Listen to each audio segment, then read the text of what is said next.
ਤੁਸੀਂ ਵੇਖ ਰਹੇ ਹੋ ਟੀਵੀ ਪੰਜਾਬੀ ਦੁਨੀਆ ਹਫਤਾਵਾਰੀ ਪ੍ਰੋਗਰਾਮ ਧਰਮ ਅਤੇ ਸਮਾਜ ਲੈ ਕੇ ਅਸੀਂ ਤੁਹਾਡੀ ਸੇਵਾ 'ਚ ਹਾਜ਼ਰ ਹੋ ਗਏ ਜੀ।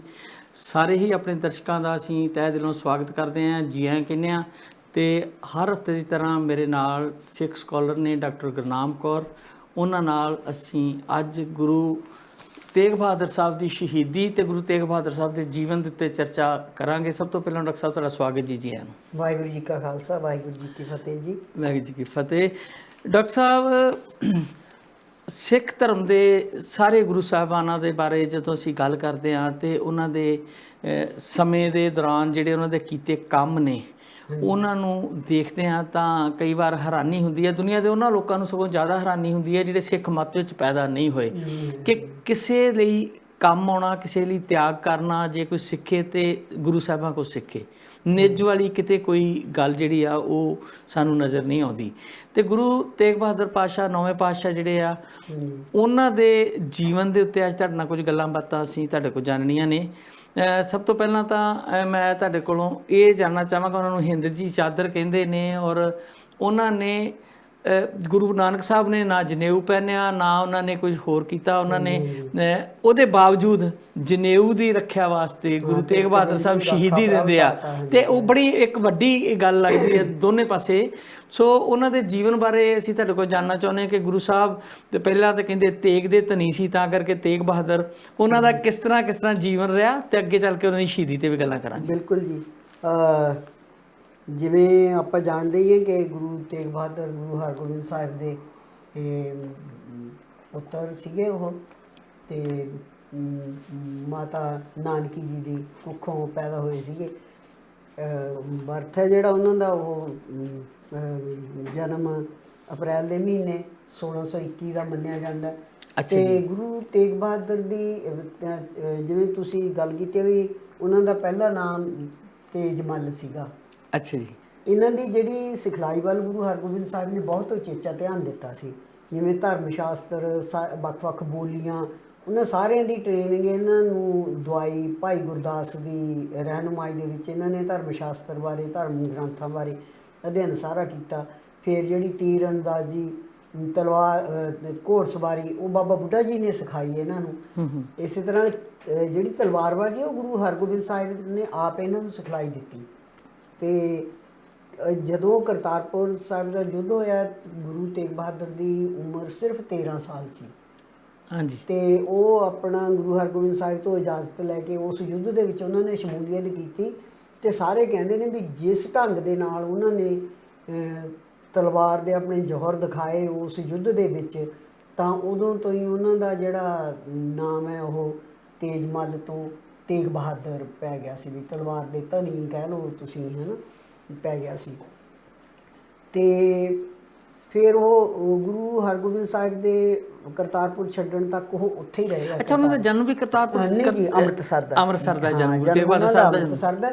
ਸਾਰੀ ਟ੍ਰੇਨਿੰਗ ਵੀ ਉਹਨਾਂ ਦੀ ਅੰਮ੍ਰਿਤਸਰ ਹੋਈ। ਤੁਹਾਨੂੰ ਪਤਾ ਵੀ ਆਪਣਾ ਸ਼ਾਹਜਹਾਨ ਦਾ ਰਾਜ ਸੀ ਉਦੋਂ। ਗੁਰੂ ਹਰਗੋਬਿੰਦ ਸਾਹਿਬ ਨਾਲ ਜਦੋਂ ਮੁਗਲਾਂ ਦੀਆਂ ਲੜਾਈਆਂ ਹੋਈਆਂ, ਉਹਨਾਂ ਨੇ ਆਪਣਾ, ਕਿਉਂਕਿ ਗੁਰੂ ਅਰਜਨ ਦੇਵ ਪਾਤਸ਼ਾਹ ਦੀ ਜਦੋਂ ਸ਼ਹਾਦਤ ਹੋਈ ਹੈ, ਉਸ ਤੋਂ ਹੀ ਇਹ ਇੱਕ ਤਰ੍ਹਾਂ ਦੇ ਨਾਲ ਅਹਿਸਾਸ ਹੋ ਗਿਆ ਸੀ ਵੀ ਹੁਣ ਮੁਗਲਾਂ ਦੇ ਨਾਲ ਸਾਰਾ ਕੁਛ ਹੈ ਜਿਹੜਾ ਉਹ ਸੁੱਖ ਸਾਂਦ ਨਾਲ ਨਹੀਂ ਚੱਲਣਾ ਹੈਗਾ। ਕਿਉਂਕਿ ਹੁਣ ਗੁਰੂ ਅਰਜਨ ਦੇਵ ਪਾਤਸ਼ਾਹ ਨੇ ਵੀ ਘੋੜਸਵਾਰੀ ਦੀ ਇਜਾਜ਼ਤ ਦਿੱਤੀ ਸਿੱਖਾਂ ਨੂੰ। ਹਾਲਾਂਕਿ ਮੁਗਲਾਂ ਤੋਂ ਬਿਨਾਂ ਜਾਂ ਰਜਵਾੜੇ ਜਿਹੜੇ ਸੀਗੇ ਉਹਨਾਂ ਤੋਂ ਬਿਨਾਂ ਇਹ ਇਜਾਜ਼ਤ ਨਹੀਂ ਸੀ। ਸਪੈਸ਼ਲ ਇਜਾਜ਼ਤ ਹੁੰਦੀ ਸੀ ਕੁਝ ਲੋਕਾਂ ਨੂੰ ਕਿ ਪਾਲਕੀ ਤੇ ਚੜ੍ਹ ਸਕਦੇ ਆ ਜਾਂ, ਪਰ ਗੁਰੂ ਅਰਜਨ ਦੇਵ ਪਾਤਸ਼ਾਹ ਨੇ ਘੋੜੇ ਸਵਾਰੀ ਆਪ ਵੀ ਕੀਤੀ ਅਤੇ ਸਿੱਖਾਂ ਨੂੰ ਵੀ ਕਰਵਾਈ। ਅਤੇ ਇਸੇ ਸਾਰੇ ਉਸ ਨੂੰ ਧਿਆਨ 'ਚ ਰੱਖ ਕੇ ਅਕਾਲ ਤਖਤ ਦੀ ਸਿਰਜਣਾ ਗੁਰੂ ਹਰਗੋਬਿੰਦ ਸਾਹਿਬ ਨੇ ਕੀਤੀ, ਜਿੱਥੇ ਉਹ ਆਪਣੀ ਸਾਰੀ ਜਿਹੜੀ ਸਰੀਰਕ ਖੈਰ, ਸਰੀਰ ਨੂੰ ਤੰਦਰੁਸਤ ਰੱਖਣਾ, ਜਾਂ ਕਹਿ ਲਓ ਤੁਸੀਂ ਵੀ ਖੇਡਾਂ ਕਰਨੀਆਂ ਨੇ, ਜੋ ਕੁਸ਼ਤੀਆਂ ਵਗੈਰਾ, ਤਾਂ ਉਹ ਗੁਰੂ ਅੰਗਦ ਦੇਵ ਪਾਤਸ਼ਾਹ ਨੇ ਵੀ ਹਜ਼ੂਰ ਸਾਹਿਬ ਤੋਂ ਸ਼ੁਰੂ ਖਡੂਰ ਸਾਹਿਬ ਤੋਂ ਸ਼ੁਰੂ ਕਰ ਦਿੱਤਾ ਹੋਇਆ ਸੀਗਾ। ਅਤੇ ਗੁਰੂ ਹਰਗੋਬਿੰਦ ਸਾਹਿਬ ਨੇ ਸਪੈਸ਼ਲ ਧਿਆਨ ਦਿੱਤਾ ਇਹਨਾਂ ਸਾਰੀਆਂ ਗੱਲਾਂ ਵੱਲ, ਮਾਰਸ਼ਲ ਆਰਟ ਸਿਖਾਉਣ ਲਈ ਸਿੱਖਾਂ ਨੂੰ, ਅਤੇ ਫੌਜ ਵੀ ਉਹਨਾਂ ਨੇ ਤਿਆਰ ਕੀਤੀ। ਤੁਸੀਂ ਦੇਖੋ, ਜਦੋਂ ਇੱਕ ਹਮਲੇ ਵੇਲੇ ਬੀਬੀ ਵੀਰੋ ਦਾ ਵਿਆਹ ਸੀਗਾ, ਕੋਠੇ ਮਠਿਆਈ ਦੇ ਭਰੇ ਪਏ ਸੀਗੇ ਜਦੋਂ ਹਮਲਾ ਕੀਤਾ ਲਾਹੌਰ ਤੋਂ ਮੁਗਲਾਂ ਨੇ, ਅਤੇ ਉਹ ਫਿਰ ਛੱਡ ਕੇ ਤੇ ਇਹ ਲੋਹਗੜ੍ਹ ਦਾ ਕਿਲ੍ਹਾ ਜਿਹੜਾ ਬਣਾਇਆ ਸੀ ਗੁਰੂ ਹਰਗੋਬਿੰਦ ਸਾਹਿਬ ਨੇ, ਉਹ ਇਸੇ ਪਰਪਸ ਲਈ ਬਣਾਇਆ ਸੀ, ਸ਼ਹਿਰ ਤੋਂ ਬਾਹਰ ਦਰਬਾਰ ਸਾਹਿਬ ਤੋਂ ਦੂਰ ਕਰਕੇ ਬਣਾਇਆ ਸੀਗਾ। ਤੇ ਉੱਥੇ ਲੜਾਈਆਂ ਉਹਨਾਂ ਦੀਆਂ ਹੋਈਆਂ ਤੇ ਉਸ ਤੋਂ ਬਾਅਦ ਕਰਤਾਰਪੁਰ ਆ ਗਏ। ਕਰਤਾਰਪੁਰ ਫਿਰ ਇਹ ਲੜਾਈ ਹੋਈ ਤਾਂ ਕੁਛ ਦੇਰ ਸਮਾਂ ਉੱਥੇ ਹਟ ਕੇ, ਪਰ ਉਸ ਤੋਂ ਬਾਅਦ ਗੁਰੂ ਹਰਗੋਬਿੰਦ ਸਾਹਿਬ ਆ ਮਾਲਵੇ ਦਾ ਸਾਰਾ ਪ੍ਰਚਾਰ ਵਗੈਰਾ ਕਰਦੇ ਹੋਏ ਉਹ ਕੀਰਤਪੁਰ ਸਾਹਿਬ ਚਲੇ ਗਏ ਸੀ। ਜਦੋਂ ਉਹਨਾਂ ਨੇ ਕਰਤਾਰਪੁਰ ਛੱਡਿਆ, ਉਦੋਂ ਗੁਰੂ ਤੇਗ ਬਹਾਦਰ ਸਾਹਿਬ ਨੂੰ ਕਹਿ ਦਿੱਤਾ ਕਿ ਤੁਸੀਂ ਬਾਬੇ ਬਕਾਲੇ ਉਹਨਾਂ ਦੇ ਨਾਨਕੇ ਸੀਗੇ ਤੇ ਵੀ ਮਾਤਾ ਗੁਜਰੀ ਜੀ ਨਾਲ ਵਿਆਹ ਗੁਰੂ ਤੇਗ ਬਹਾਦਰ ਦਾ 1632 ਈਸਵੀ ਵਿੱਚ ਹੋ ਗਿਆ ਸੀਗਾ। ਅੱਛਾ ਜੀ। ਹਾਂਜੀ। ਤੇ ਮਾਤਾ ਗੁਜਰੀ ਜੀ ਨਾਲ ਤੇ ਆਪਣੀ ਮਾਤਾ ਨਾਨਕੀ ਦੇ ਨਾਲ ਉਹ ਬਕਾਲੇ ਆ ਗਏ ਸੀ। ਹੁਣ ਜਿਹੜੇ ਸਾਖੀਕਾਰ ਨੇ ਜਾਂ ਹੋਰ ਨੇ ਉਹ ਤਾਂ ਬਹੁਤ ਸਾਰੇ ਕਹਿੰਦੇ ਨੇ ਵੀ ਗੁਰੂ ਤੇਗ ਬਹਾਦਰ ਭੋਰੇ ਦੇ ਵਿੱਚ ਰਹੇ ਇੰਨੇ ਸਾਲ, 22 ਸਾਲ ਕੇ ਕਿੰਨੇ ਸਾਲ ਕਹਿੰਦੇ ਨੇ, ਪਰ ਨਾ ਇਹ 9 ਸਾਲ 9 ਮਹੀਨੇ 9 ਦਿਨ ਇਦਾਂ ਦੀਆਂ ਕਹਾਣੀਆਂ ਬਣਾਉਂਦੇ ਆ ਜੀ। ਤੇ ਉਹ ਕੋਈ ਭੋਰੇ ਭੂਰੇ 'ਚ ਨਹੀਂ ਰਹੇ। ਗੁਰੂ ਤੇਗ ਬਹਾਦਰ ਪ੍ਰਚਾਰ ਕਰਦੇ ਰਹੇ ਸਿੱਖ ਧਰਮ ਦਾ। ਉਹਨਾਂ ਨੂੰ ਪਤਾ ਸੀ ਵੀ ਸਿੱਖੀ ਦੀ ਪਰੰਪਰਾ ਕੀ ਹੈ ਗੁਰੂ ਥਾਪਣ ਦੀ। ਆਪਾਂ ਸੁਣਦੇ ਆਏ ਹਾਂ ਵੀ 22 ਮੰਜੀਆਂ ਉੱਥੇ ਗੁਰੂ ਖਾਨਦਾਨ ਦੇ ਵਿੱਚੋਂ ਵੱਖ-ਵੱਖ ਬੰਦਿਆਂ ਨੇ ਲਾ ਲਈਆਂ ਹੋਈਆਂ ਸੀਗੀਆਂ ਆਪਣੇ ਆਪ ਨੂੰ ਗੁਰੂ ਸਿੱਧ ਕਰਨ ਦੇ ਲਈ। ਤੇ ਗੁਰੂ ਆਪਣਾ ਹਰਗੋਬਿੰਦ ਸਾਹਿਬ ਨੇ ਆਪਣੇ ਜੋਤੀ ਜੋਤ ਸਮਾਉਣ ਤੋਂ ਪਹਿਲਾਂ ਬਾਬਾ ਗੁਰਦਿੱਤਾ ਜੀ ਦੇ ਪੁੱਤਰ ਹਰ ਰਾਏ ਨੂੰ ਗੁਰਗੱਦੀ ਦੇ ਦਿੱਤੀ ਸੀ ਤੇ ਗੁਰੂ ਹਰ ਰਾਏ ਤੋਂ ਬਾਅਦ ਫਿਰ ਗੁਰੂ ਹਰਕ੍ਰਿਸ਼ਨ ਨੂੰ ਮਿਲੀ। ਉਹ ਮੇਰਾ ਖਿਆਲ ਹੈ 1664 ਦੇ ਵਿੱਚ ਦਿੱਲੀ ਗਏ ਸੀਗੇ ਉਦੋਂ। ਅੱਛਾ ਡਾਕਟਰ ਸਾਹਿਬ, ਇੱਥੇ ਥੋੜਾ ਜਿਹਾ ਸਵਾਲ ਇਹ ਆ, ਜਿੱਦਾਂ ਗੁਰਗੱਦੀ ਦਾ ਮਸਲਾ ਆ, ਹਾਲਾਂਕਿ ਗੁਰੂ ਸਾਹਿਬ ਨੇ ਬਿਲਕੁਲ ਸੋਚ ਸਮਝ ਕੇ, ਜਿੱਦਾਂ ਆਪਾਂ ਕਹਿੰਦੇ ਆ ਕਿ ਜੋ ਜੋਤ ਹੁੰਦੀ ਆ ਅੱਗੇ ਦੀ ਅੱਗੇ, ਜਿਵੇਂ ਸਾਡੀ ਮਾਨਤਾ ਹੈ ਸਿੱਖ ਧਰਮ ਦੀ ਕਿ ਗੁਰੂ ਨਾਨਕ ਦੀ ਜੋਤ ਸਾਰੇ ਗੁਰੂਆਂ 'ਚ ਟਰਾਂਸਫਰ ਹੋਈ ਤੇ ਇੱਕ ਹੀ ਜੋਤ ਸੀਗੀ ਉਹ, ਤੇ ਇੱਕ ਹੀ ਪੰਥ ਸੀਗਾ ਜਿੱਤੇ ਉਹਨਾਂ ਸਾਰਾ ਕੰਮ ਕੀਤਾ। ਪਰ ਕਿਉਂਕਿ ਗੁਰੂ ਤੇਗ ਬਹਾਦਰ ਸਾਹਿਬ ਮੇਰੇ ਖਿਆਲ ਵੱਡੇ ਸਪੁੱਤਰ ਸੀ ਜਾਂ ਸਭ ਤੋਂ ਛੋਟੇ? ਵੱਡੇ ਸੀਗੇ। ਅੱਛਾ, ਫਿਰ ਐਸੀ ਕੀ ਵਜ੍ਹਾ ਬਣੀ ਜਿਵੇਂ ਤੁਸੀਂ ਦੱਸਿਆ ਕਿ ਉਹ ਤੇਗਦੇ ਵੀ ਤਾਂ ਨਹੀਂ ਸੀ, ਉਹਨਾਂ ਨੂੰ ਸਾਰੀ ਧਾਰਮਿਕ ਐਜੂਕੇਸ਼ਨ ਵੀ ਸੀ ਤੇ ਗੁਰੂ ਸਾਹਿਬ ਨੇ ਉਹਨਾਂ ਨੂੰ ਸਿੱਧੇ ਤੌਰ ਤੇ ਗੁਰਗੱਦੀ ਨਹੀਂ ਦਿੱਤੀ ਤੇ ਉਹਨਾਂ ਨੂੰ ਬਾਅਦ 'ਚ ਉਹਨਾਂ ਦੇ ਪੋਤਰੇ ਥਰੂ ਵਾਪਸ ਆਈ? ਇਹ ਬੜਾ ਸਧਾਰਨ ਜਿਹਾ ਸਵਾਲ ਹੈ ਮੇਰਾ। ਸਧਾਰਨ ਸਵਾਲ ਹੈ ਇਹ, ਪਰ ਉਹ ਬਾਣੀ ਦੇ ਵਿੱਚ ਇਹ ਵੀ ਹੈ ਨਾ, ਜੋ ਗੁਰ ਕਹਿਆ ਸੋ ਭਲ ਕਰ ਮਾਨੋ, ਗੁਰ ਕੀ ਕਰਨੀ ਕਾਹੇ ਧਾਵੋ, ਹੈ ਨਾ। ਤੇ ਵੀ ਇਹ ਤਾਂ ਗੁਰੂ ਜਾਣੀ ਜਾਣ ਹੈ। ਉਹਨਾਂ ਨੂੰ ਦੇਖੋ, ਜਿਹਨੂੰ ਆਪਾਂ ਰੈਵਲੇਸ਼ਨ ਦੀ ਗੱਲ ਕਰਦੇ ਹਾਂ, ਜਿਵੇਂ ਮੈਂ ਸਟੂਡੈਂਟ ਹੈ reason and revolution in Sikhism ਦੀ, ਉਹਦੇ ਵਿੱਚ ਇਹੀ ਹੈ ਕਿ ਤੁਹਾਨੂੰ ਸੱਤ ਦਾ ਅਨੁਭਵ ਹੁੰਦਾ ਹੈ ਤੇ ਗੁਰੂ ਹਰਗੋਬਿੰਦ ਸਾਹਿਬ ਕੋਲ ਵੀ ਕੋਈ ਇਸ ਕਿਸਮ ਦਾ ਅਨੁਭਵ ਡੈਫੀਨੇਟਲੀ ਹੋਇਆ ਹੋਊਗਾ ਵੀ ਕਿ ਆਉਣ ਵਾਲਾ ਸਮਾਂ ਕਿਹੋ ਜਿਹਾ ਤੇ ਉਹਦੇ ਵਿੱਚ ਮਤਲਬ ਕਿੰਨਾ ਕੋਲੋਂ ਕਿਹੜੀ ਡਿਊਟੀ ਲੈਣੀ ਆ, ਸ਼ਾਇਦ ਇਹ ਚੀਜ਼ਾਂ ਉਹਨਾਂ ਨੇ ਕਿਹੜਾ ਕੰਮ ਲੈਣਾ ਹੈ ਨਾ। ਹਾਂਜੀ। ਤੇ ਇਹ ਅਕਾਲ ਪੁਰਖ ਨੂੰ ਵੀ ਪਤਾ ਹੁੰਦਾ ਵੀ ਕਿਸ ਬੰਦੇ ਨੇ ਕਿਹੜਾ ਕੰਮ ਲੈਣਾ, ਤੇ ਉਹ ਸਾਰੀ ਜਿਹੜੀ ਮੈਚਿਓਰਿਟੀ ਗ੍ਰਹਿਣ ਕੀਤੀ ਗੁਰੂ ਤੇਗ ਬਹਾਦਰ ਨੇ ਆਉਣ ਵਾਲੇ ਸਮੇਂ ਦੇ ਲਈ ਸਾਰੀ ਤਿਆਰੀ ਕੀਤੀ, ਕਿਉਂਕਿ ਇਹ ਕੋਈ ਬਹੁਤ ਵੱਡੀ ਗੱਲ ਹੈ, ਬਹੁਤ ਵੱਡੀ ਘਟਨਾ ਹੈ ਜਿਹਨੇ ਨਾ ਸਿਰਫ ਸਾਰਾ ਸਿੱਖ ਧਰਮ ਦਾ ਕਹਿ ਸਕਦੇ ਹਾਂ ਆਪਾਂ ਵੀ ਉਹ ਐਸੀ ਇਵੈਂਟ ਸੀ ਜਿਹਨੇ ਬਹੁਤ ਵੱਡਾ ਮੋੜ ਲਿਆਂਦਾ ਸਿੱਖ ਧਰਮ ਦੇ ਵਿੱਚ, ਨਾ ਸਿਰਫ ਸਿੱਖ ਧਰਮ ਦੇ ਵਿੱਚ ਤੇ ਦੁਨੀਆ ਦੇ ਇਤਿਹਾਸ ਦੇ ਵਿੱਚ। ਹਿਊਮਨ ਰਾਈਟਸ ਦੀ ਜੇ ਆਪਾਂ ਗੱਲ ਕਰੀਏ, ਗੁਰੂ ਨਾਨਕ ਸਾਹਿਬ ਪਾਤਸ਼ਾਹ ਕਹਿੰਦੇ ਨੇ ਕਿ ਹੱਕ ਪਰਾਇਆ ਨਾਨਕਾ ਉਹ ਸੂਰ ਉਸ ਗਾਏ। ਸਾਰੇ ਗੁਰੂ ਸਾਹਿਬਾਨ ਨੇ ਇਸ ਗੱਲ ਦੀ ਇਹ ਆਪਣੇ ਫਲਸਫਾ ਜਿਹੜਾ ਸੀ ਜੀਵਨ ਦਰਸ਼ਨ ਇਹਦੇ ਤੇ ਪਹਿਰਾ ਦਿੱਤਾ, ਪਰ ਗੁਰੂ ਤੇਗ ਬਹਾਦਰ ਸਾਹਿਬ ਨੇ ਇਹ ਪ੍ਰੈਕਟੀਕਲੀ ਕਰਕੇ ਦਿਖਾਇਆ ਕਿ ਹਿਊਮਨ ਰਾਈਟਸ ਹੁੰਦੇ ਕੀ ਨੇ, ਹੈ ਨਾ। ਤੇ ਜਦੋਂ ਕਸ਼ਮੀਰੀ ਪੰਡਤ ਉਹਨਾਂ ਕੋਲ ਆਉਂਦੇ ਨੇ ਤੇ ਉਹਨਾਂ ਨੂੰ ਕਹਿੰਦੇ ਨੇ ਵੀ ਸਾਨੂੰ ਇੱਕ ਟਾਈਮ ਬਾਉਂਡ ਕੀਤਾ ਸੀ ਔਰੰਗਜ਼ੇਬ ਨੇ ਕਿ ਉਦੋਂ ਤੱਕ ਤੁਸੀਂ ਆਪਣਾ ਮਨ ਬਣਾ ਲਓ, ਜਾਂ ਤੁਸੀਂ ਇਸਲਾਮ ਧਾਰਨ ਕਰੋਗੇ ਤੇ ਨਹੀਂ ਤੁਹਾਨੂੰ ਆਪਣੀ ਜਾਨ ਦੇਣੀ ਪਊਗੀ। ਸਾਡਾ ਸਮਾਂ ਤਾਂ ਉਹ ਪੁੱਗਿਆ ਜਾਂਦਾ ਤੇ ਅਸੀਂ ਹੁਣ ਕੀ ਕਰੀਏ, ਹੈ। ਤੇ ਉਹ ਆਪਾਂ ਪੜ੍ਹਦੇ ਹਾਂ ਇਤਿਹਾਸ ਦੇ ਵਿੱਚ ਵੀ ਗੁਰੂ ਗੋਬਿੰਦ ਸਿੰਘ ਦੀ ਉਮਰ ਉਸ ਵੇਲੇ ਸਿਰਫ 9 ਸਾਲ ਸੀ ਤੇ ਉਹ ਵੀ ਪੁੱਛਦੇ ਨੇ ਗੁਰੂ ਤੇਗ ਬਹਾਦਰ ਨੂੰ ਵੀ ਕੀ ਸਮੱਸਿਆ ਹੈ ਤੇ ਕੀ ਇਹਦਾ ਹੱਲ ਹੋ ਸਕਦਾ ਹੈ। ਤੇ ਗੁਰੂ ਤੇਗ ਬਹਾਦਰ ਜਦੋਂ ਦੱਸਦੇ ਨੇ ਵੀ ਹੁਣ ਕਿਸੇ ਵੱਡੇ ਮਹਾਂਪੁਰਖ ਨੂੰ, ਸੰਤ ਪੁਰਸ਼ ਨੂੰ ਆਪਣਾ ਕੁਰਬਾਨੀ ਦੇਣੀ ਪੈਣੀ ਹੈ। ਤੇ ਫਿਰ ਗੁਰੂ ਗੋਬਿੰਦ ਸਿੰਘ ਉਹਨਾਂ ਨੂੰ ਕਹਿੰਦੇ ਨੇ ਵੀ ਪਿਤਾ ਜੀ, ਇਸ ਵੇਲੇ ਤੁਹਾਡੇ ਤੋਂ ਵੱਡੀ ਕਿਹੜੀ ਸ਼ਖਸੀਅਤ ਹੈ ਹਿੰਦੁਸਤਾਨ ਦੇ ਵਿੱਚ ਜਿਹੜੀ ਹੈ ਨਾ ਮੁਗਲ ਬਾਦਸ਼ਾਹ ਦੇ ਨਾਲ ਇਸ ਗੱਲ ਦੇ ਲਈ ਟੱਕਰ ਲਊਗੀ ਜਾਂ ਆਪਣੀ ਸ਼ਹਾਦਤ ਦੇਊਗੀ। ਤੇ ਉੱਥੋਂ ਹੀ ਗੁਰੂ ਆਪਣਾ ਤੇਗ ਬਹਾਦਰ ਤੁਰ ਪੈਂਦੇ ਨੇ ਦਿੱਲੀ ਦੇ ਵਾਸਤੇ। ਤੇ ਜਿਹੜਾ ਰੋਪੜ ਦੇ ਏਰੀਏ ਦਾ ਸੀਗਾ ਉਹ ਨੂਰ ਮੁਹੰਮਦ, ਉਹ ਅਰੈਸਟ ਕਰ ਲੈਂਦਾ ਗੁਰੂ ਸਾਹਿਬ ਨੂੰ ਤੇ ਅਰੈਸਟ ਕਰਕੇ ਸਰਹੰਦ ਲਿਆਉਂਦਾ। ਉਹ ਸਰਹੰਦ ਤੋਂ ਦਿੱਲੀ ਲੈ ਕੇ ਜਾਂਦੇ ਨੇ। ਦਿੱਲੀ ਫਿਰ ਝੁਕਾਉਣ ਦੇ ਲਈ ਔਰੰਗਜ਼ੇਬ ਆਪਣੀ ਹਰ ਕੋਸ਼ਿਸ਼ ਕਰਦਾ ਹੈ ਨਾ। ਔਰੰਗਜ਼ੇਬ ਦੇ ਬਾਰੇ ਕਿਹਾ ਜਾਂਦਾ ਵੀ ਉਹ ਜਦੋਂ ਵੈਸੇ ਤਾਂ ਕਨਵਰਸ਼ਨ ਹੈ ਜਿਹੜੀ ਉਹ ਜਬਰੀ ਕਨਵਰਸ਼ਨ ਜਿਹਨੂੰ ਅਸੀਂ ਕਹਿੰਦੇ ਹਾਂ, ਬਹੁਤ ਪਹਿਲਾਂ ਲੋਕੀ, ਹੁਣ ਮੈਂ ਪੜ੍ਹ ਵੀ ਰਹੀ ਸੀ ਇਹ ਆਪਣਾ ਨਾ, ਇਹ ਬੜੀ ਇੰਟਰਸਟਿੰਗ ਲੱਗਦੀ ਹੈ ਗੱਲ। ਕੋਈ ਹੈਗਾ ਨੈਣ ਸੁਖ, ਪਾਕਿਸਤਾਨ ਦਾ ਰਾਈਟਰ ਹੈ, ਉਹਨੂੰ ਹੁਣ ਇੱਥੋਂ ਕੈਲਗਰੀ ਤੋਂ ਦਿੰਦੇ ਆ, ਉਹ ਕਿੱਥੋਂ ਇਨਾਮ ਦਿੰਦੇ ਆ, ਹਰ ਸਾਲ ਦਿੰਦੇ ਆ। ਇੱਕ ਸਾਹਿਤਕਾਰ ਆਪਣੇ ਚੋਟੀ ਦੇ ਸਾਹਿਤਕਾਰ ਚੁਣਦੇ ਆ, ਉਹਨਾਂ ਵਿੱਚੋਂ ਪਾਕਿਸਤਾਨੀ ਨੂੰ ਵੀ ਰੱਖਦੇ, ਉਹਨੂੰ ਐਤਕੀ ਉੱਥੇ ਆਨਰ ਵੀ ਕਰ ਰਿਹਾ। ਉਹਨੇ ਕਿਤਾਬ ਲਿਖੀ ਹੋਈ ਹੈ ਧਰਤੀ ਪੰਜ ਦਰਿਆਈ, ਕੁਛ ਇਸ ਤਰ੍ਹਾਂ ਕਰਕੇ। ਉਹ ਲੈ ਕੇ ਨਾ ਦਰਾਵੜਾਂ ਤੋਂ ਲੈ ਕੇ ਉਹਨੇ ਹੈ ਤਾਂ ਛੋਟਾ ਕਰਕੇ ਦਿੱਤਾ ਹੋਇਆ ਇਤਿਹਾਸ, ਲੋਕ ਇਤਿਹਾਸ ਨੂੰ ਬਰੀਫ ਕਰਕੇ। ਉਹ ਬੜਾ ਇੰਟਰਸਟਿੰਗ ਲੱਗਦਾ ਪੜ੍ਹਨ ਨੂੰ। ਕਿੱਥੇ ਤਾਂ ਗਜਨੀ ਤੱਕ ਬੁੱਧ ਧਰਮ ਫੈਲਿਆ ਹੋਇਆ ਸੀਗਾ। ਉਹ ਦੱਸਦਾ ਕਿ ਕਿਸ ਤਰ੍ਹਾਂ ਲੋਕ ਕਨਵਰਟ ਹੋਣੇ ਸ਼ੁਰੂ ਹੋਏ, ਖਾਸ ਕਰਕੇ ਜਿਹੜੀਆਂ ਦਲਿਤ ਕਲਾਸਾਂ ਸ਼੍ਰੇਣੀਆਂ ਸੀਗੀਆਂ ਸਮਾਜ ਦੇ ਵਿੱਚ, ਕਿਉਂਕਿ ਸਮਾਜ ਇਹ ਵੰਡਿਆ ਹੋਇਆ ਸੀਗਾ ਜਾਤ ਪਾਤ ਦੇ ਵਿੱਚ। ਪਰ ਜਹਾਂਗੀਰ ਦੇ ਵੇਲੇ ਤੋਂ ਜਿਹੜੀ ਹੈਗੀ ਆ ਉਹ ਕਨਵਰਸ਼ਨ ਫੋਰਸਫੁਲੀ ਤੁਸੀਂ ਕਹਿ ਲਓ ਜਾਂ ਕਿਸੇ ਤਰ੍ਹਾਂ ਨਾਲ ਉਹ ਸ਼ੁਰੂ ਹੋ ਗਈ ਹੋਈ ਸੀ ਜਹਾਂਗੀਰ ਦੇ ਵੇਲੇ। ਤੇ ਔਰੰਗਜ਼ੇਬ ਦੇ ਵੇਲੇ ਤਾਂ ਬਿਲਕੁਲ ਹੀ ਕੱਟੜਤਾ ਇੰਨੀ ਜ਼ਿਆਦਾ ਆ ਗਈ ਹੋਈ ਸੀ। ਸੁਣਦੇ ਆਏ ਆ ਕਿ ਸਵਾ ਮਣ ਜਿੰਨੇ, ਹੁਣ ਤੁਸੀਂ ਦੇਖੋ ਵੀ ਧਾਗਾ ਹੁੰਦਾ ਉਹ ਕਿੱਥੇ ਬਣਦਾ ਹੋਊਗਾ ਜਾ ਕੇ। ਇੱਕ ਪਾਸੇ ਉਹ ਟੋਪੀਆਂ ਬਣਾ ਕੇ ਉਸ ਰੋਜ਼ੀ ਰੋਟੀ ਦੇ ਵਿੱਚੋਂ ਆਪਣਾ ਜਿਹੜੀ ਰੋਟੀ ਖਾਂਦਾ ਨਿਰਵਾਹ ਕਰਦਾ, ਤੇ ਕਿਤੇ ਉਹ ਆਪਣਾ ਇਸਲਾਮ ਨੂੰ ਤਲਵਾਰ ਦੇ ਜ਼ੋਰ ਦੇ ਨਾਲ ਫੈਲਾਉਣ ਲੱਗਿਆ ਹੋਇਆ ਹੈ ਨਾ। ਮੇਰੇ ਖਿਆਲ 'ਚ ਇਹ ਵੀ ਧਾਰਮਿਕ ਪਖੰਡ ਦੀ ਇੰਤਹਾ ਹੈ। ਹਾਂ ਬਿਲਕੁਲ ਇੰਤਹਾ ਹੈ ਨਾ। ਉਹ ਜਦੋਂ ਔਰੰਗਜ਼ੇਬ ਨੂੰ ਲਿਖਦੇ ਆ ਜ਼ਫਰਨਾਮਾ, ਤੇ ਗੁਰੂ ਗੋਬਿੰਦ ਸਿੰਘ ਉਹਨੂੰ ਇਹ ਹੀ ਉਹਨੂੰ ਰਿਮਾਈਂਡ ਕਰਾਉਂਦੇ ਆ ਵੀ ਇਹ ਕਿਸ ਕਿਸਮ ਦਾ ਇਸਲਾਮ ਹੈ ਜਿਹਨੂੰ ਤੂੰ ਮੰਨ ਰਿਹਾ ਹੈ। ਕੁਰਾਨ ਸ਼ਰੀਫ ਦੇ ਵਿੱਚ ਕੀ ਦੱਸਿਆ ਹੋਇਆ ਤੇ ਤੂੰ ਉਹਦੀਆਂ ਝੂਠੀਆਂ ਸੌਹਾਂ ਖਾ ਕੇ ਕਿਸ ਕਿਸਮ ਦੀ ਉਹ ਕਰ ਰਿਹਾ।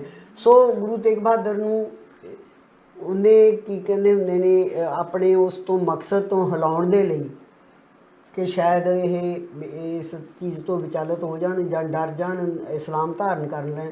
ਦੇਖੋ ਪਹਿਲਾਂ ਡਾਕਟਰ ਸਾਹਿਬ ਮੈਂ ਥੋੜ੍ਹਾ ਜਿਹਾ ਪਿੱਛੇ ਜਾ ਕੇ ਜਾਣਨਾ ਚਾਹੁੰਦਾ, ਜਦੋਂ ਕਸ਼ਮੀਰੀ ਪੰਡਤ ਆਏ ਉਹਨਾਂ ਨੇ ਫਰਿਆਦ ਕੀਤੀ ਕਿ ਇਸ ਤਰ੍ਹਾਂ ਹੋ ਰਿਹਾ ਹੈ, ਜਿਹੜੇ ਆ ਜਬਰੀ ਸਾਨੂੰ ਮੁਸਲਮਾਨ ਬਣਾਇਆ ਜਾ ਰਿਹਾ, ਤੇ ਉਹ ਜਦੋਂ ਡਿਸਕਸ਼ਨ ਹੋ ਗਈ, ਗੁਰੂ ਸਾਹਿਬ ਨੇ ਫੈਸਲਾ ਲੈ ਲਿਆ ਜਾਂ ਗੁਰੂ ਗੋਬਿੰਦ ਸਿੰਘ ਸਾਹਿਬ ਨੇ ਉਹਨਾਂ ਨੂੰ ਕਹਿ ਦਿੱਤਾ ਕਿ ਤੁਹਾਡੇ ਤੋਂ ਵੱਡਾ ਇਸ ਵੇਲੇ ਦਰਵੇਸ਼ ਕੌਣ ਆ, ਤੇ ਉਹਨਾਂ ਨੇ ਮਨ ਬਣਾ ਲਿਆ ਕਿ ਇਹ ਕੰਮ ਮੈਨੂੰ ਕਰਨਾ ਹੋਏਗਾ।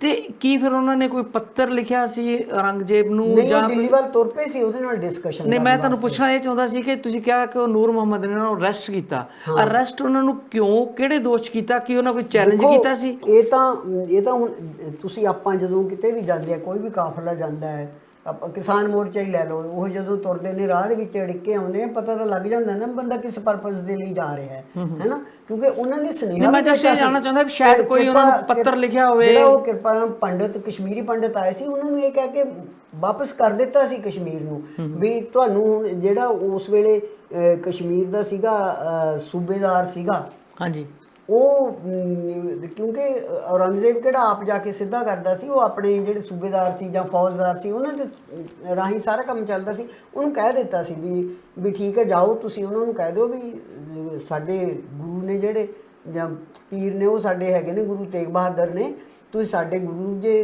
ਕਨਵਰਟ ਹੋ ਜਾਣਗੇ, ਜੇ ਉਹ ਇਸਲਾਮ ਧਾਰਨ ਕਰ ਲੈਂਦੇ ਫਿਰ ਅਸੀਂ ਵੀ ਕਰ ਲਾਂਗੇ, ਅਸੀਂ ਕਰ ਲਾਂਗੇ ਵੀ ਤੁਸੀਂ ਪਹਿਲਾਂ ਇਹ ਸੁਨੇਹਾ ਉਹਨਾਂ ਨੂੰ ਦੇ ਕੇ ਵਾਪਸ। ਅੱਛਾ ਡਾਕਟਰ ਸਾਹਿਬ, ਮੈਂ ਜਿੰਨਾ ਥੋੜਾ ਬਹੁਤਾ ਇਤਿਹਾਸ ਪੜ੍ਹਿਆ, ਮੈਂ ਇੱਕ ਹੋਰ ਚੀਜ਼ ਇਹ 'ਚ ਨੋਟ ਕਰਨੀ ਇੱਥੇ ਕੀਤੀ ਹੈ। ਸ਼ਾਇਦ ਤੁਸੀਂ ਕਹਿੰਦੇ ਹੋ ਇਤਿਹਾਸ ਦੇ ਬਾਰੇ ਮੈਂ ਜ਼ਿਆਦਾ ਡੇਟਾ ਨਹੀਂ ਜਾਣ ਸਕਦੀ ਜਾਂ ਉੱਤੇ ਨਹੀਂ ਮੇਰਾ ਕੰਮ ਹੈਗਾ। ਕਿਹਾ ਇਹ ਜਾਂਦਾ ਹੈ ਕਿ ਗੁਰੂ ਸਾਹਿਬ ਜਦੋਂ ਕੀਰਤਪੁਰ ਸਾਹਿਬ ਤੋਂ ਚੱਲੇ ਨੇ ਤੇ ਉਦੋਂ ਬਾਅਦ ਉਹ ਬਹਾਦਰਗੜ੍ਹ ਵੀ ਠਹਿਰੇ ਨੇ ਕਾਫੀ ਦਿਨ, ਜਿਹੜਾ ਪਟਿਆਲੇ ਵਾਲਾ ਦੂਖ ਨਿਵਾਰਨ ਹੈ ਉਦੋਂ ਵੀ ਉਹਨਾਂ ਦੀ ਜਾਂਚ ਉਦੋਂ ਹੀ ਬਣਿਆ। ਤੇ ਜਿਹੜੀ ਅਰੈਸਟ ਕਰਨ ਵਾਲੀ ਗੱਲ ਹੈ ਤੇ ਦੂਜੀ ਗੱਲ, ਦੋਵਾਂ 'ਚ ਥੋੜ੍ਹਾ ਜਿਹਾ ਮੈਨੂੰ ਸੁਮੇਲ ਲੱਗਦਾ ਨਹੀਂ, ਕਿਉਂਕਿ ਉਹ 'ਚ ਕਿਹਾ ਜਾਂਦਾ ਹੈ ਕਿ ਗੁਰੂ ਸਾਹਿਬ ਪ੍ਰਚਾਰ ਕਰਦੇ ਹੋਏ ਦਿੱਲੀ ਵੱਲ ਨੂੰ ਹੌਲੀ ਹੌਲੀ ਗਏ।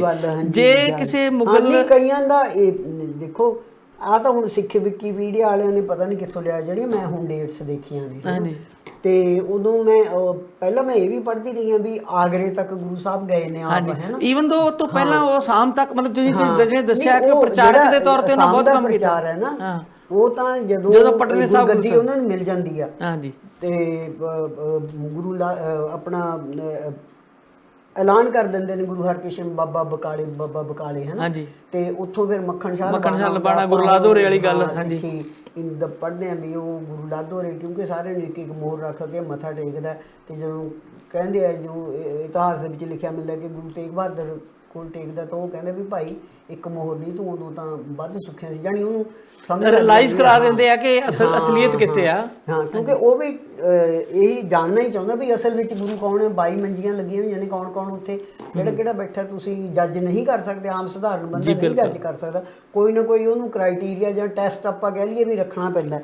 ਤੇ ਉਸ ਤੋਂ ਬਾਅਦ ਫਿਰ ਗੁਰੂ ਤੇਗ ਬਹਾਦਰ ਸਾਹਿਬ ਸਾਰੇ ਮਾਲਵੇ ਦੇ ਵਿੱਚ ਪ੍ਰਚਾਰ ਕਰਦੇ ਹੋਏ ਆਪਣੇ ਉਹ ਕੀਰਤਪੁਰ ਆਉਂਦੇ ਨੇ। ਥੋੜੀ ਜੀ ਕੰਟਰੋਵਰਸੀ ਇਹ ਆ ਕਿ ਜੇ ਉਹਨਾਂ ਦੀ ਅਰੈਸਟ ਹੋਈ ਹੋਵੇ ਤੇ ਫਿਰ ਉਹਨਾਂ ਨੂੰ ਪ੍ਰਚਾਰ ਕਰਨ ਦੀ ਖੁੱਲ੍ਹ ਸ਼ਾਇਦ ਨਾ ਮਿਲਦੀ। ਇਹ ਘਟਨਾ ਤਾਂ ਬਹੁਤ ਬਾਅਦ ਦੀ ਹੈ ਨਾ ਜਿਹੜੀ ਅਰੈਸਟ ਹੋਣ ਵਾਲੀ ਹੈ। ਕਰਤਾਰਪੁਰ ਸਾਹਿਬ ਤੋਂ ਆਉਂਦੇ ਆ ਕੀਰਤਪੁਰ। ਹਾਂਜੀ, ਕੀਰਤਪੁਰ ਕੁਛ ਦੇਰ ਅਟਕਦੇ ਨੇ, ਫਿਰ ਉਹਨਾਂ ਨੇ ਜਗ੍ਹਾ ਖਰੀਦੀ ਇਹ ਕਹਿਲੂਰ ਦੇ ਰਾਜੇ ਕੋਲੋਂ, ਜਿਹਨੂੰ ਹੁਣ ਅਸੀਂ ਅਨੰਦਪੁਰ ਸਾਹਿਬ ਕਹਿੰਦੇ। ਇੱਥੇ ਆਪਣੀ ਮਾਤਾ ਦੇ ਨਾਂ ਤੇ ਉਹਨਾਂ ਨੇ ਚੱਕ ਨਾਨਕੀ ਵਸਾਇਆ ਸੀਗਾ ਤੇ ਇੱਥੋਂ ਉਹ ਪ੍ਰਚਾਰ ਕਰਦੇ ਨੇ। ਇੱਥੇ ਹੀ ਆ ਕੇ ਕਸ਼ਮੀਰੀ ਪੰਡਤ ਨੇ ਜਿਹੜੇ, ਉਹਨਾਂ ਨੂੰ ਉਹ ਤੋਂ ਕੀਰਤਪੁਰ ਸਾਹਿਬ ਵੀ ਮਿਲਦੇ ਆ ਨਾ। ਇੱਥੋਂ ਅਨੰਦਪੁਰ ਸਾਹਿਬ ਵਸਾ ਕੇ ਫਿਰ ਉਹ ਮਾਤਾ ਗੁਜਰੀ ਤੇ ਬੇਬੇ ਨਾਨਕੀ ਦੇ ਨਾਲ ਉਹ ਜਾਂਦੇ ਨੇ ਬਿਹਾਰ ਦੇ ਵਿੱਚ, ਪਟਨਾ ਸਾਹਿਬ ਜਾਂਦੇ ਨੇ। ਪਰਿਵਾਰ ਨੂੰ ਉੱਥੇ ਛੱਡ ਕੇ ਉਹ ਅੱਗੇ ਜਾਂਦੇ ਨੇ ਅਸਾਮ ਦੇ ਵਿੱਚ, ਬੰਗਾਲ ਦੇ ਵਿੱਚ, ਸਾਰੇ ਉੱਧਰ ਉਹਨਾਂ ਨੇ ਪ੍ਰਚਾਰ ਕੀਤਾ। ਪ੍ਰਚਾਰ ਤਾਂ ਉਹ ਜਿੰਨਾ ਚਿਰ ਬਾਬੇ ਬਕਾਲੇ ਰਹੇ ਨੇ ਉਦੋਂ ਵੀ ਉਹ ਸਾਰਾ ਪ੍ਰਚਾਰ, ਮੈਂ ਭੱਟਾਂ ਦੀਆਂ ਵਹੀਆਂ ਪੜ੍ਹ ਰਹੀ ਸੀਗੀ, ਮਤਲਬ ਰੈਫਰੈਂਸ ਉੱਥੋਂ ਦੇਖ ਰਹੀ ਸੀ। ਭੱਟ ਵਹੀਆਂ ਨੇ ਇਹ ਰਿਕਾਰਡ ਕੀਤਾ ਹੋਇਆ ਕਿ ਗੁਰੂ ਤੇਗ ਬਹਾਦਰ ਜਦੋਂ ਬਾਬੇ ਬਕਾਲੇ ਬੈਠੇ ਸੀ ਉਦੋਂ ਵੀ ਪ੍ਰਚਾਰ ਵਾਸਤੇ ਉਹ ਜਾਂਦੇ ਸੀ। ਕਿਉਂਕਿ ਇਹ ਤਾਂ ਸਿੱਖੀ ਮੁਤਾਬਕ ਹੈ ਹੀ ਨਹੀਂ ਹੈ ਕਿ ਤੁਸੀਂ ਭੋਰੇ 'ਚ ਵੜ ਕੇ ਬੈਠ ਜਾਓ ਨਾ। ਇਹ ਸਿੱਖ ਲਾਇਕ ਨਹੀਂ ਹੈ, ਸਿੱਖ ਸਿਧਾਂਤਾਂ ਦੇ ਖਿਲਾਫ ਹੈ ਇਹ। ਤੇ ਉੱਥੋਂ ਜਦੋਂ ਉਹ ਅਸਾਮ ਗਏ ਹੁੰਦੇ ਨੇ ਉਦੋਂ ਪਿੱਛੇ ਗੁਰੂ ਸਾਹਿਬ ਦਾ ਜਨਮ ਹੁੰਦਾ ਪਟਨੇ 'ਚ। ਤੇ ਉੱਥੋਂ ਵਾਪਸ ਆ ਕੇ ਉਹ ਫਿਰ ਬੁਲਾਉਂਦੇ ਨੇ ਪਰਿਵਾਰ ਨੂੰ। ਆਪ ਪਹਿਲਾਂ ਆ ਜਾਂਦੇ ਨੇ ਅਨੰਦਪੁਰ ਸਾਹਿਬ। ਤੇ ਜਿਹੜੇ ਗੁਰੂ ਗੋਬਿੰਦ ਸਿੰਘ ਦੇ ਮਾਮਾ ਜੀ ਸੀਗੇ, ਕਿ ਕਿਰਪਾ ਰਾਮ ਸੀ ਉਹਨਾਂ ਦਾ, ਕੀ ਸੀਗਾ? ਹਾਂਜੀ ਹਾਂਜੀ, ਕਿਰਪਾਲ ਮਾਮਾ ਜੀ ਕਿਰਪਾਲ, ਜਿਨ੍ਹਾਂ ਨੇ ਮੁੜ ਕੇ ਉਹ ਭੰਗਾਣੀ ਦੇ ਯੁੱਧ 'ਚ ਬੜਾ ਉਹਨਾਂ ਦੀ ਡਿਊਟੀ ਲਾ ਕੇ ਆਉਂਦੇ ਨੇ ਵੀ ਤੁਸੀਂ ਪਰਿਵਾਰ ਨੂੰ ਲੈ ਕੇ ਆਓ। ਅੰਬਾਲੇ 'ਚ ਹੀ ਹੁੰਦੇ ਹੋਏ ਫਿਰ ਪਰਿਵਾਰ ਹੈ ਜਿਹੜਾ ਉਹ ਅਨੰਦਪੁਰ ਸਾਹਿਬ ਪਹੁੰਚਦਾ। ਉਦੋਂ ਬਾਅਦ ਇਹ ਤਾਂ ਜਿਹੜਾ ਹੈਗਾ। ਅੱਛਾ, ਗੁਰੂ ਗੋਬਿੰਦ ਸਿੰਘ ਦਾ ਨਾਨਕਾ ਘਰ ਜਿਹੜਾ ਸੀ ਉਹ ਪਟਨੇ ਸੀ ਜੀ? ਨਹੀਂ, ਨਾਨਕਾ ਘਰ ਪਟਨੇ ਨਹੀਂ ਸੀ, ਪਰ ਉੱਥੇ ਨਾਲ ਲੈ ਕੇ ਗਏ ਹੋਏ ਸੀਗੇ।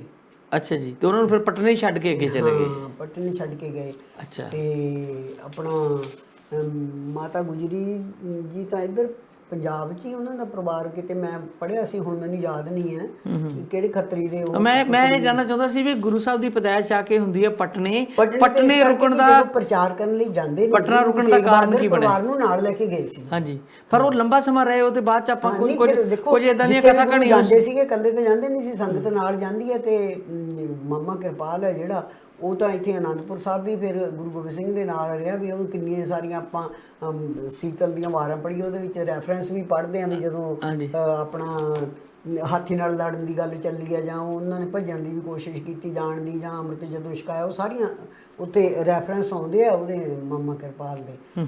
ਤੇ ਉਹ ਕੁਦਰਤੀ ਆ ਵੀ ਸਿੱਖ ਵੀ ਨਾਲ ਜਾਂਦੇ ਆ, ਪਰਿਵਾਰ ਵੀ ਨਾਲ ਗਿਆ ਉਹਨਾਂ ਦੇ। ਔਰ ਲੰਬਾ ਸਮਾਂ ਕਿਉਂਕਿ ਅਸੀਂ ਹੋਰ ਵੀ ਪੜ੍ਹਦੇ ਰਹੇ ਹਾਂ, ਜਿੱਦਾਂ ਉਹ ਕ੍ਰਿਸ਼ਨ ਭਗਵਾਨ ਨਾਲ ਜੋੜ ਕੇ ਕੁਝ ਇੱਦਾਂ ਦੀਆਂ ਸਾਖੀਆਂ ਸਾਡੇ 'ਚ ਵੀ ਪ੍ਰਚਲਿਤ ਨੇ ਕਿ ਗੁਰੂ ਸਾਹਿਬ ਇੱਦਾਂ ਖੇਡਦੇ ਹੁੰਦੇ ਸੀ, ਤੀਰਅੰਦਾਜ਼ੀ ਕਰਦੇ ਸੀ, ਬਾਹਰ ਜਾਂਦੇ ਸੀ, ਘੜੇ ਤੋੜ ਦਿੰਦੇ ਸੀ। ਹਾਂਜੀ, ਮੇਰਾ ਮਤਲਬ ਸਿਰਫ ਇੰਨਾ ਪੁੱਛਣ ਦਾ ਸੀ ਕਿ ਇਹਦਾ ਮਤਲਬ ਇਹ ਹੈ ਕਿ ਪਟਨਾ ਸਾਹਿਬ ਗੁਰੂ ਸਾਹਿਬ ਦੀ ਪੈਦਾਇਸ਼ ਹੁੰਦੀ ਆ ਤੇ ਉਹਨਾਂ ਦੇ ਹੋਸ਼ ਸੰਭਾਲਣ ਤੱਕ ਕੋਈ ਲੰਬਾ ਪੀਰੀਅਡ ਜਿਹੜਾ ਉਹ ਗੁਰੂ ਸਾਹਿਬ 4 ਸਾਲ ਰਹਿੰਦੇ ਨੇ ਉਹ ਉੱਥੇ। ਹਾਂਜੀ, 4 ਸਾਲ। ਗੁਰੂ ਗੋਬਿੰਦ ਸਿੰਘ ਦੀ ਉਮਰ 4 ਸਾਲ ਦੀ ਹੈ ਜਦੋਂ ਗੁਰੂ ਤੇਗ ਬਹਾਦਰ ਆਪ ਆ ਜਾਂਦੇ ਨੇ, ਵਾਪਸ ਬੁਲਾਉਂਦੇ, ਕਹਿ ਕੇ ਆਉਂਦੇ ਨੇ ਵੀ ਤੁਸੀਂ ਪਰਿਵਾਰ ਨੇ ਵਾਪਸ ਆਉਣਾ। ਤੇ ਆਉਂਦਿਆਂ ਨੂੰ ਉਹਨਾਂ ਨੂੰ ਸਾਲ ਕੁ ਤੋਂ ਨਾ ਉੱਤੇ ਹੀ ਸਮਾਂ ਲੱਗ ਗਿਆ ਸੀਗਾ। ਆਲਮੋਸਟ 6 ਸਾਲ ਦੀ ਉਮਰ ਸੀ ਉਹਨਾਂ ਦੀ ਜਦੋਂ ਅਨੰਦਪੁਰ ਸਾਹਿਬ ਉਹ ਆਏ ਨੇ, ਹੈ ਨਾ। ਇਹ ਕਹਿ ਲਓ ਵੀ 6 ਸਾਲ ਦੀ ਉਮਰ ਤੱਕ ਉਹ ਅਨੰਦਪੁਰ ਸਾਹਿਬ ਤੋਂ ਬਾਹਰ ਹੀ ਰਹੇ ਨੇ।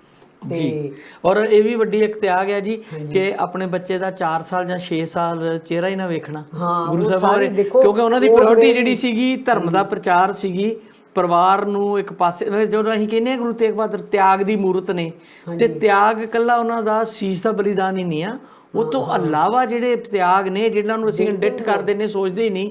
ਆਪਾਂ ਪਰਿਵਾਰ 'ਚ 6 ਮਹੀਨੇ ਨਾਲ ਜਾ ਕੇ ਬੈਠੀਏ ਤੇ ਸਾਨੂੰ ਲੱਗਦਾ ਕਿ ਬਹੁਤ ਦੇਰ ਹੋ ਗਈ, ਕਿਉਂਕਿ ਫੌਜੀ ਵਿਚਾਰੇ ਜਾਂ ਕਿੱਦਾਂ ਹੀ ਵੇਖਦੇ ਆ। ਪਰਿਵਾਰ ਦਾ ਵੀ ਹੈ ਤੇ ਗੁਰੂ ਪੁੱਤਰ ਹੋਣ ਦੇ ਜੇ ਉਹ ਦੁਨਿਆਵੀ ਉਹ ਹਿਸਾਬ ਨਾਲ ਚੱਲਦੇ ਤਾਂ ਗੁਰੂ ਪੁੱਤਰ ਹੋਣ ਦੇ ਸੰਦਰਭ ਦੇ ਵਿੱਚ ਹੋਣ ਕਰਕੇ ਉਹ ਜਿਵੇਂ ਬਾਕੀ 22 ਮੰਜੀਆਂ ਲਾ ਕੇ ਬੈਠੇ ਸੀਗੇ ਉਹ ਵੀ ਬੈਠ ਸਕਦੇ ਸੀ। ਉਹ ਪਬਲਿਕ 'ਚ ਉੱਥੇ ਆਏ ਨਹੀਂ ਹੈਗੇ, ਉਹ ਆਪਣਾ ਪ੍ਰਚਾਰ ਕਰਦੇ ਰਹੇ ਨੇ ਸਿੱਖ ਧਰਮ ਦਾ, ਹੈ ਨਾ, ਜਿਹਨੂੰ ਉਹਨਾਂ ਨੇ ਬਣਾਤਾ ਕਿ ਭੋਰੇ ਦੇ ਵਿੱਚ ਵੜ ਕੇ ਬੈਠੇ ਰਹੇ, ਉਹ ਉੱਥੇ ਤਪੱਸਿਆ ਕਰਦੇ ਰਹੇ, ਕਿਉਂਕਿ ਇਸ ਕਿਸਮ ਦੀ ਤਪੱਸਿਆ ਕਰਨ ਦਾ ਤਾਂ ਸਿੱਖ ਧਰਮ ਦਾ ਸਿਧਾਂਤ ਹੀ ਹੈ ਨਹੀਂ।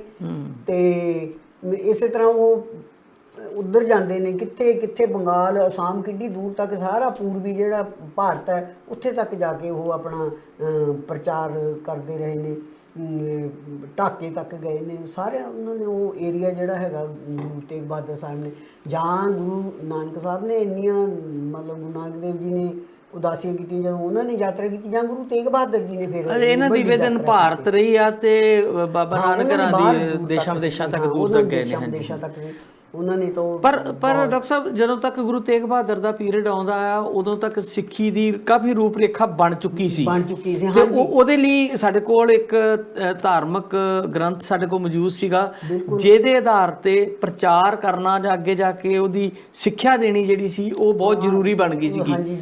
ਤੇ ਗੁਰੂ ਨਾਨਕ ਵੇਲੇ ਦੇ ਜੇ ਮੁੱਢਲਾ ਹਾਂਜੀ ਗੁਰੂ ਅਮਰਦਾਸ ਜੀ ਨੇ ਵੀ 22 ਮੰਜੀਆਂ ਸਥਾਪਿਤ ਕਰ ਦਿੱਤੀਆਂ ਸੀ ਔਰ ਉਹ ਹਿੰਦੁਸਤਾਨ ਦੇ ਵੱਖ-ਵੱਖ ਕਾਰਨਰ ਵਿੱਚ ਦੂਰ ਦੂਰ ਤੱਕ ਕੀਤੀਆਂ ਸੀਗੀਆਂ ਪ੍ਰਚਾਰ ਕਰਨ ਦੇ ਵਾਸਤੇ, ਜਿਹਨਾਂ ਤੇ ਉਹਨਾਂ ਨੇ ਬੀਬੀਆਂ ਵੀ ਲਾਈਆਂ, ਕਿਤੇ ਜੰਮੂ ਕਸ਼ਮੀਰ ਦੇ ਵਿੱਚ, ਉਧਰ ਮਤਲਬ ਦੂਸਰੇ ਪ੍ਰਾਂਤਾਂ ਦੇ ਵਿੱਚ 22 ਮੰਜੀਆਂ ਪੂਰੇ ਪ੍ਰਚਾਰ ਲਈ ਆ। ਭਾਈ ਗੁਰਦਾਸ ਬਹੁਤ ਦੇਰ ਤੱਕ ਪ੍ਰਚਾਰ ਕਰਦੇ ਰਹੇ ਨੇ ਆਪਣਾ ਹਾਂਜੀ ਸਿੱਖ ਧਰਮ ਦਾ। ਉਹਨਾਂ ਕੋਲ ਕੁਦਰਤੀ ਹੈ ਕਿਸੇ ਵੀ ਧਰਮ ਦੀ ਜਿਹੜੀ ਹੈਗੀ ਆ ਉਹਦੀ ਸਥਾਪਤੀ ਵਾਸਤੇ ਜਾਂ ਜਿਹਨੂੰ ਅਸੀਂ ਸੰਸਥਾਗਤ ਸਰੂਪ ਕਹਿੰਦੇ ਆ ਉਹਦੇ ਲਈ ਧਰਮ ਸਥਾਨ ਚਾਹੀਦਾ ਹੁੰਦਾ। ਉਹ ਉਦੋਂ ਤੱਕ ਅੰਮ੍ਰਿਤਸਰ ਹੈ ਜਿਹੜਾ ਕੇਂਦਰ ਬਣ ਚੁੱਕਿਆ ਸੀਗਾ ਧਰਮ ਪ੍ਰਚਾਰ ਦਾ, ਹੈ ਨਾ, ਜਦੋਂ ਉਹਨਾਂ ਨੇ ਹਰਿਮੰਦਰ ਸਾਹਿਬ ਸਥਾਪਿਤ ਕਰਤਾ 4 ਦਰਵਾਜ਼ੇ ਰੱਖ ਕੇ ਕਿ ਇੱਥੇ ਹਰ ਮਾਈ ਭਾਈ ਆਊਗਾ, ਸਰੋਵਰ ਦੀ ਆਪਣਾ ਸੰਪੂਰਨ ਕਰ ਦਿੱਤੀ ਸਾਰੀ ਖੁਦਾਈ ਜਾਂ ਬਣਾਉਣ ਦੇ ਵਿੱਚ ਕਿ ਹਰ ਇੱਕ ਇੱਥੇ ਇਸ਼ਨਾਨ ਕਰ ਸਕਦਾ। ਇਹਨਾਂ ਸਾਰੀਆਂ ਚੀਜ਼ਾਂ ਦਾ ਮਤਲਬ ਚਾਹੇ ਲੰਗਰ ਦੀ ਸੰਸਥਾ, ਚਾਹੇ ਸਰੋਵਰ ਬਣਾਉਣ ਦੀ ਹੈ ਜਾਂ ਗੁਰੂ ਘਰ ਦੀ ਹੈਗੀ, ਉਹ ਮਤਲਬ ਇਹੀ ਸੀ ਕਿ ਸੋਸਾਇਟੀ ਦੇ ਵਿੱਚ ਜਿਹੜੀ ਹੈਗੀ ਆ ਊਚ ਨੀਚ, ਜਾਤ ਪਾਤ, ਛੂਆ ਛਾਤ ਜਾਂ ਭਾਈਚਾਰਕ ਸਾਂਝ ਹੈ ਜਿਹੜੀ ਜਿਹਨੂੰ ਆਪਾਂ ਕਹੀਏ, ਚਾਹੇ ਉਹ ਦੂਸਰੇ ਧਰਮਾਂ ਦੇ ਲੋਕ ਨੇ, ਵੀ ਉਹਦੇ ਵਾਸਤੇ ਉਹ ਹੋ ਚੁੱਕਿਆ ਸੀ। ਫਿਰ ਧਰਮ ਗ੍ਰੰਥ ਦੀ ਜ਼ਰੂਰਤ ਹੁੰਦੀ ਹੈ, ਧਰਮ ਸਥਾਨ ਹੋ ਗਏ ਧਰਮ ਗ੍ਰੰਥ, ਤੇ ਗੁਰੂ ਗ੍ਰੰਥ ਸਾਹਿਬ ਦੀ ਬੀੜ ਹੈ ਜਿਹੜੀ ਉਹ ਗੁਰੂ ਅਰਜਨ ਦੇਵ ਪਾਤਸ਼ਾਹ ਨੇ ਜੋ ਉਦੋਂ ਤੱਕ ਦੀ ਬਾਣੀ ਸੀਗੀ ਸਮੇਤ ਆਪਣੀ ਬਾਣੀ ਦੇ, ਉਹਨਾਂ ਨੇ ਸਮੇਤ ਭੱਟਾਂ ਦੇ ਦੀ ਬਾਣੀ ਦੇ ਉਹ ਸਾਰੀ ਸੰਕਲਨ ਕਰ ਦਿੱਤਾ ਹੋਇਆ ਸੀ, ਜਾਨੀ ਕਿ ਆਧਾਰ ਬਣ ਚੁੱਕਾ ਸੀ ਤੇ ਉਹਨੂੰ ਲੋਕਾਈ ਤੱਕ ਪਹੁੰਚਾਉਣ ਦਾ ਕੰਮ ਜਿਹੜਾ ਸੀ ਉਹ ਗੁਰੂ ਸਾਹਿਬ ਲਗਾਤਾਰ ਕਰਦੇ ਆ। ਈਵਨ ਜਿਹੜਾ ਤੁਸੀਂ ਆਪਾਂ ਕਹਿ ਸਕਦੇ ਹਾਂ ਕਿ ਜਿਹੜਾ ਸ਼ਸਤਰਬੱਧ ਹੋਣਾ ਹੈ ਜਾਂ ਜਿਹਨੂੰ ਮਿਲਟਰੀ ਐਸਪੈਕਟ ਅਸੀਂ ਕਹਿ ਸਕਦੇ ਹਾਂ, ਫੌਜੀ ਐਸਪੈਕਟ, ਉਹ ਵੀ ਗੁਰੂ ਹਰਗੋਬਿੰਦ ਉਹ ਤੇ 6ਵੀਂ ਪਾਤਸ਼ਾਹੀ ਤੋਂ ਸ਼ੁਰੂ ਹੋ ਗਿਆ ਨਾ ਜੀ, ਸ਼ੁਰੂ ਹੋ ਗਿਆ ਹੋਇਆ ਸੀ। ਤਾਂ ਸਾਰੀਆਂ ਉਹ ਜਿਹੜੀਆਂ ਪਰੰਪਰਾਵਾਂ ਨੇ ਜਾਂ ਜਿਸ ਕਿਸਮ ਦੀ ਕਿਸ ਸੇਧ ਦੇ ਵਿੱਚ ਅਸੀਂ ਜਾਣਾ ਹੈ ਤੇ ਉਹ ਉਦੋਂ ਤੱਕ ਸਥਾਪਿਤ। ਅੱਛਾ ਡਾਕਟਰ ਸਾਹਿਬ, ਵੈਸੇ ਚਲੋ ਹੁਣ ਇਸ ਸੰਦਰਭ ਤੋਂ ਸ਼ਾਇਦ ਬਾਹਰ ਦੀ ਗੱਲ, ਕਿਉਂਕਿ ਆਪਾਂ ਅੱਜ ਗੁਰੂ ਤੇਗ ਬਹਾਦਰ ਸਾਹਿਬ ਦੀ ਗੱਲ ਕਰ ਰਹੇ ਹਾਂ, ਬਹੁਤ ਸਾਰੇ ਜਿਹੜੇ ਅਸੀਂ ਲੋਕ ਇਤਿਹਾਸ ਬਹੁਤਾ ਨਹੀਂ ਜਾਣਦੇ ਜਾਂ ਬਹੁਤਾ ਨਹੀਂ ਪੜ੍ਹਦੇ, ਸਾਡੇ ਵਾਸਤੇ ਇਤਿਹਾਸ ਇਹਨਾਂ ਹੁੰਦਾ ਵੀ ਗੁਰੂ ਸਾਹਿਬ ਕਿੱਥੇ ਜੰਮੇ, ਕੌਣ ਸੀ ਉਹਨਾਂ ਦੇ ਪੁੱਤਰ, ਕੌਣ ਸੀ, ਜਿੱਦਾਂ ਉਹਨਾਂ ਦੀ ਫੈਮਿਲੀ ਟਰੀ ਵੇਖ ਲਿਆ ਤੇ ਸਾਨੂੰ ਗਿਆਨ ਹੋ ਗਿਆ ਕਿ ਕੌਣ ਸੀਗਾ। ਪਰ ਦੂਜੇ ਪਾਸੇ ਜਿਹੜਾ ਹੈ ਜੀ, ਜਿਹੜੇ ਗੁਰੂ ਹਰਗੋਬਿੰਦ ਸਾਹਿਬ ਤੋਂ ਬਾਅਦ ਦਾ ਜਿਹੜਾ ਪੀਰੀਅਡ ਹੈ 9ਵੀਂ ਪਾਤਸ਼ਾਹੀ ਤੱਕ ਜਾਂਦਿਆਂ ਦਾ, ਉਹਦੇ ਬਾਰੇ ਨਾ ਤੇ ਸਾਡੇ ਪ੍ਰਚਾਰਕ ਬਹੁਤ ਸਾਰੀ ਗੱਲ ਦੱਸਦੇ ਆ ਤੇ ਨਾ ਹੀ ਸਾਡੇ ਤੱਕ ਕੋਈ ਬਹੁਤਾ ਪਹੁੰਚਦਾ ਵੀ ਗੁਰੂ ਹਰਰਾਏ ਸਾਹਿਬ ਨੇ ਕੋਈ ਵੱਡੇ ਕੰਮ ਕਿਹੜੇ ਕੀਤੇ। ਮੈਂ ਰੀਸੈਂਟਲੀ ਮੈਨੂੰ ਕਿਸੇ ਨੇ ਭੇਜੀ ਜੀ ਇੱਕ ਬਾਬਾ ਬੰਦਾ ਬਹਾਦਰ ਦੇ ਉੱਤੇ ਕੀਤੀ ਹੋਈ ਖੋਜ, ਕੋਈ ਆਫਿਸਰ ਆ, PCS ਆਫਿਸਰ ਸੀਗਾ ਤੇ ਜੂਨ ਵਾਲਾ ਨੇ ਭੇਜੀ ਸੀ ਜੀ ਮੈਨੂੰ। ਅੱਛਾ। ਉਹਦੇ ਵਿੱਚ ਉਹਨਾਂ ਦੱਸਿਆ ਕਿ ਜਿਹੜੇ ਗੁਰੂ ਹਰਰਾਏ ਜੀ ਨੇ ਉਹਨਾਂ ਨੇ ਬਹੁਤ ਵੱਡੇ ਕੰਮ ਕੀਤੇ ਆ। ਉਹਨਾਂ ਨੇ ਗੁਰੂ ਹਰਗੋਬਿੰਦ ਸਾਹਿਬ ਦਾ ਜਿਹੜਾ ਮਾਰਗ ਸੀ ਦੱਸਿਆ ਹੋਇਆ, ਉਹਦੇ ਅਕੋਰਡਿੰਗਲੀ ਉਹਨਾਂ ਕਈ ਕਿਲੇ ਉਸਾਰੇ, ਛੋਟੇ ਵੱਡੇ, ਔਰ ਸਾਹਿਬ ਆਪਣਾ ਮਤਲਬ ਉਸਾਰੀ ਕੀਤੀ ਆ ਤੇ ਉਹਨਾਂ ਨੇ ਫੌਜ ਵੀ ਰੱਖੀ ਹੋਈ ਸੀ। ਗੁਰੂ ਦੇ 2200 ਘੋੜਸਵਾਰ ਉਹਨਾਂ ਕੋਲ ਰਹੇ ਜੀ ਹਮੇਸ਼ਾ, ਪਰ ਉਹਨਾਂ ਦਾ ਕਦੀ ਜ਼ਿਕਰ ਨਹੀਂ ਕਦੀ ਆਪਾਂ ਬਹੁਤਾ ਸੁਣਿਆ ਇਹ ਗੱਲਾਂ ਦਾ। ਤੇ ਉਹ ਠੀਕ ਹੈ ਵੀ ਉੱਥੋਂ ਬਹੁਤਾ ਬਾਹਰ ਨਹੀਂ ਗਏ ਉਹ, ਕਿ ਇੱਕ ਤਾਂ ਪੀਰੀਅਡ ਬਹੁਤ ਥੋੜਾ ਸਮਾਂ ਹੈ ਨਾ, ਕੁਛ ਹੀ ਵਰੇ ਨੇ ਮਤਲਬ ਗੁਰੂ ਤੇਗ ਬਹਾਦਰ ਦੇ ਵਿੱਚ ਤੇ ਗੁਰੂ ਹਰਗੋਬਿੰਦ ਸਾਹਿਬ ਦੇ ਵਿੱਚ, ਤੇ ਐਗਜ਼ੈਕਟਲੀ ਨਹੀਂ ਮੈਨੂੰ ਧਿਆਨ ਵੀ ਕਿੰਨੇ ਵਰੇ ਨੇ, ਪਰ ਜਿਹੜੀ ਉਹ ਮੇਰਾ ਖਿਆਲ ਹੈ 1600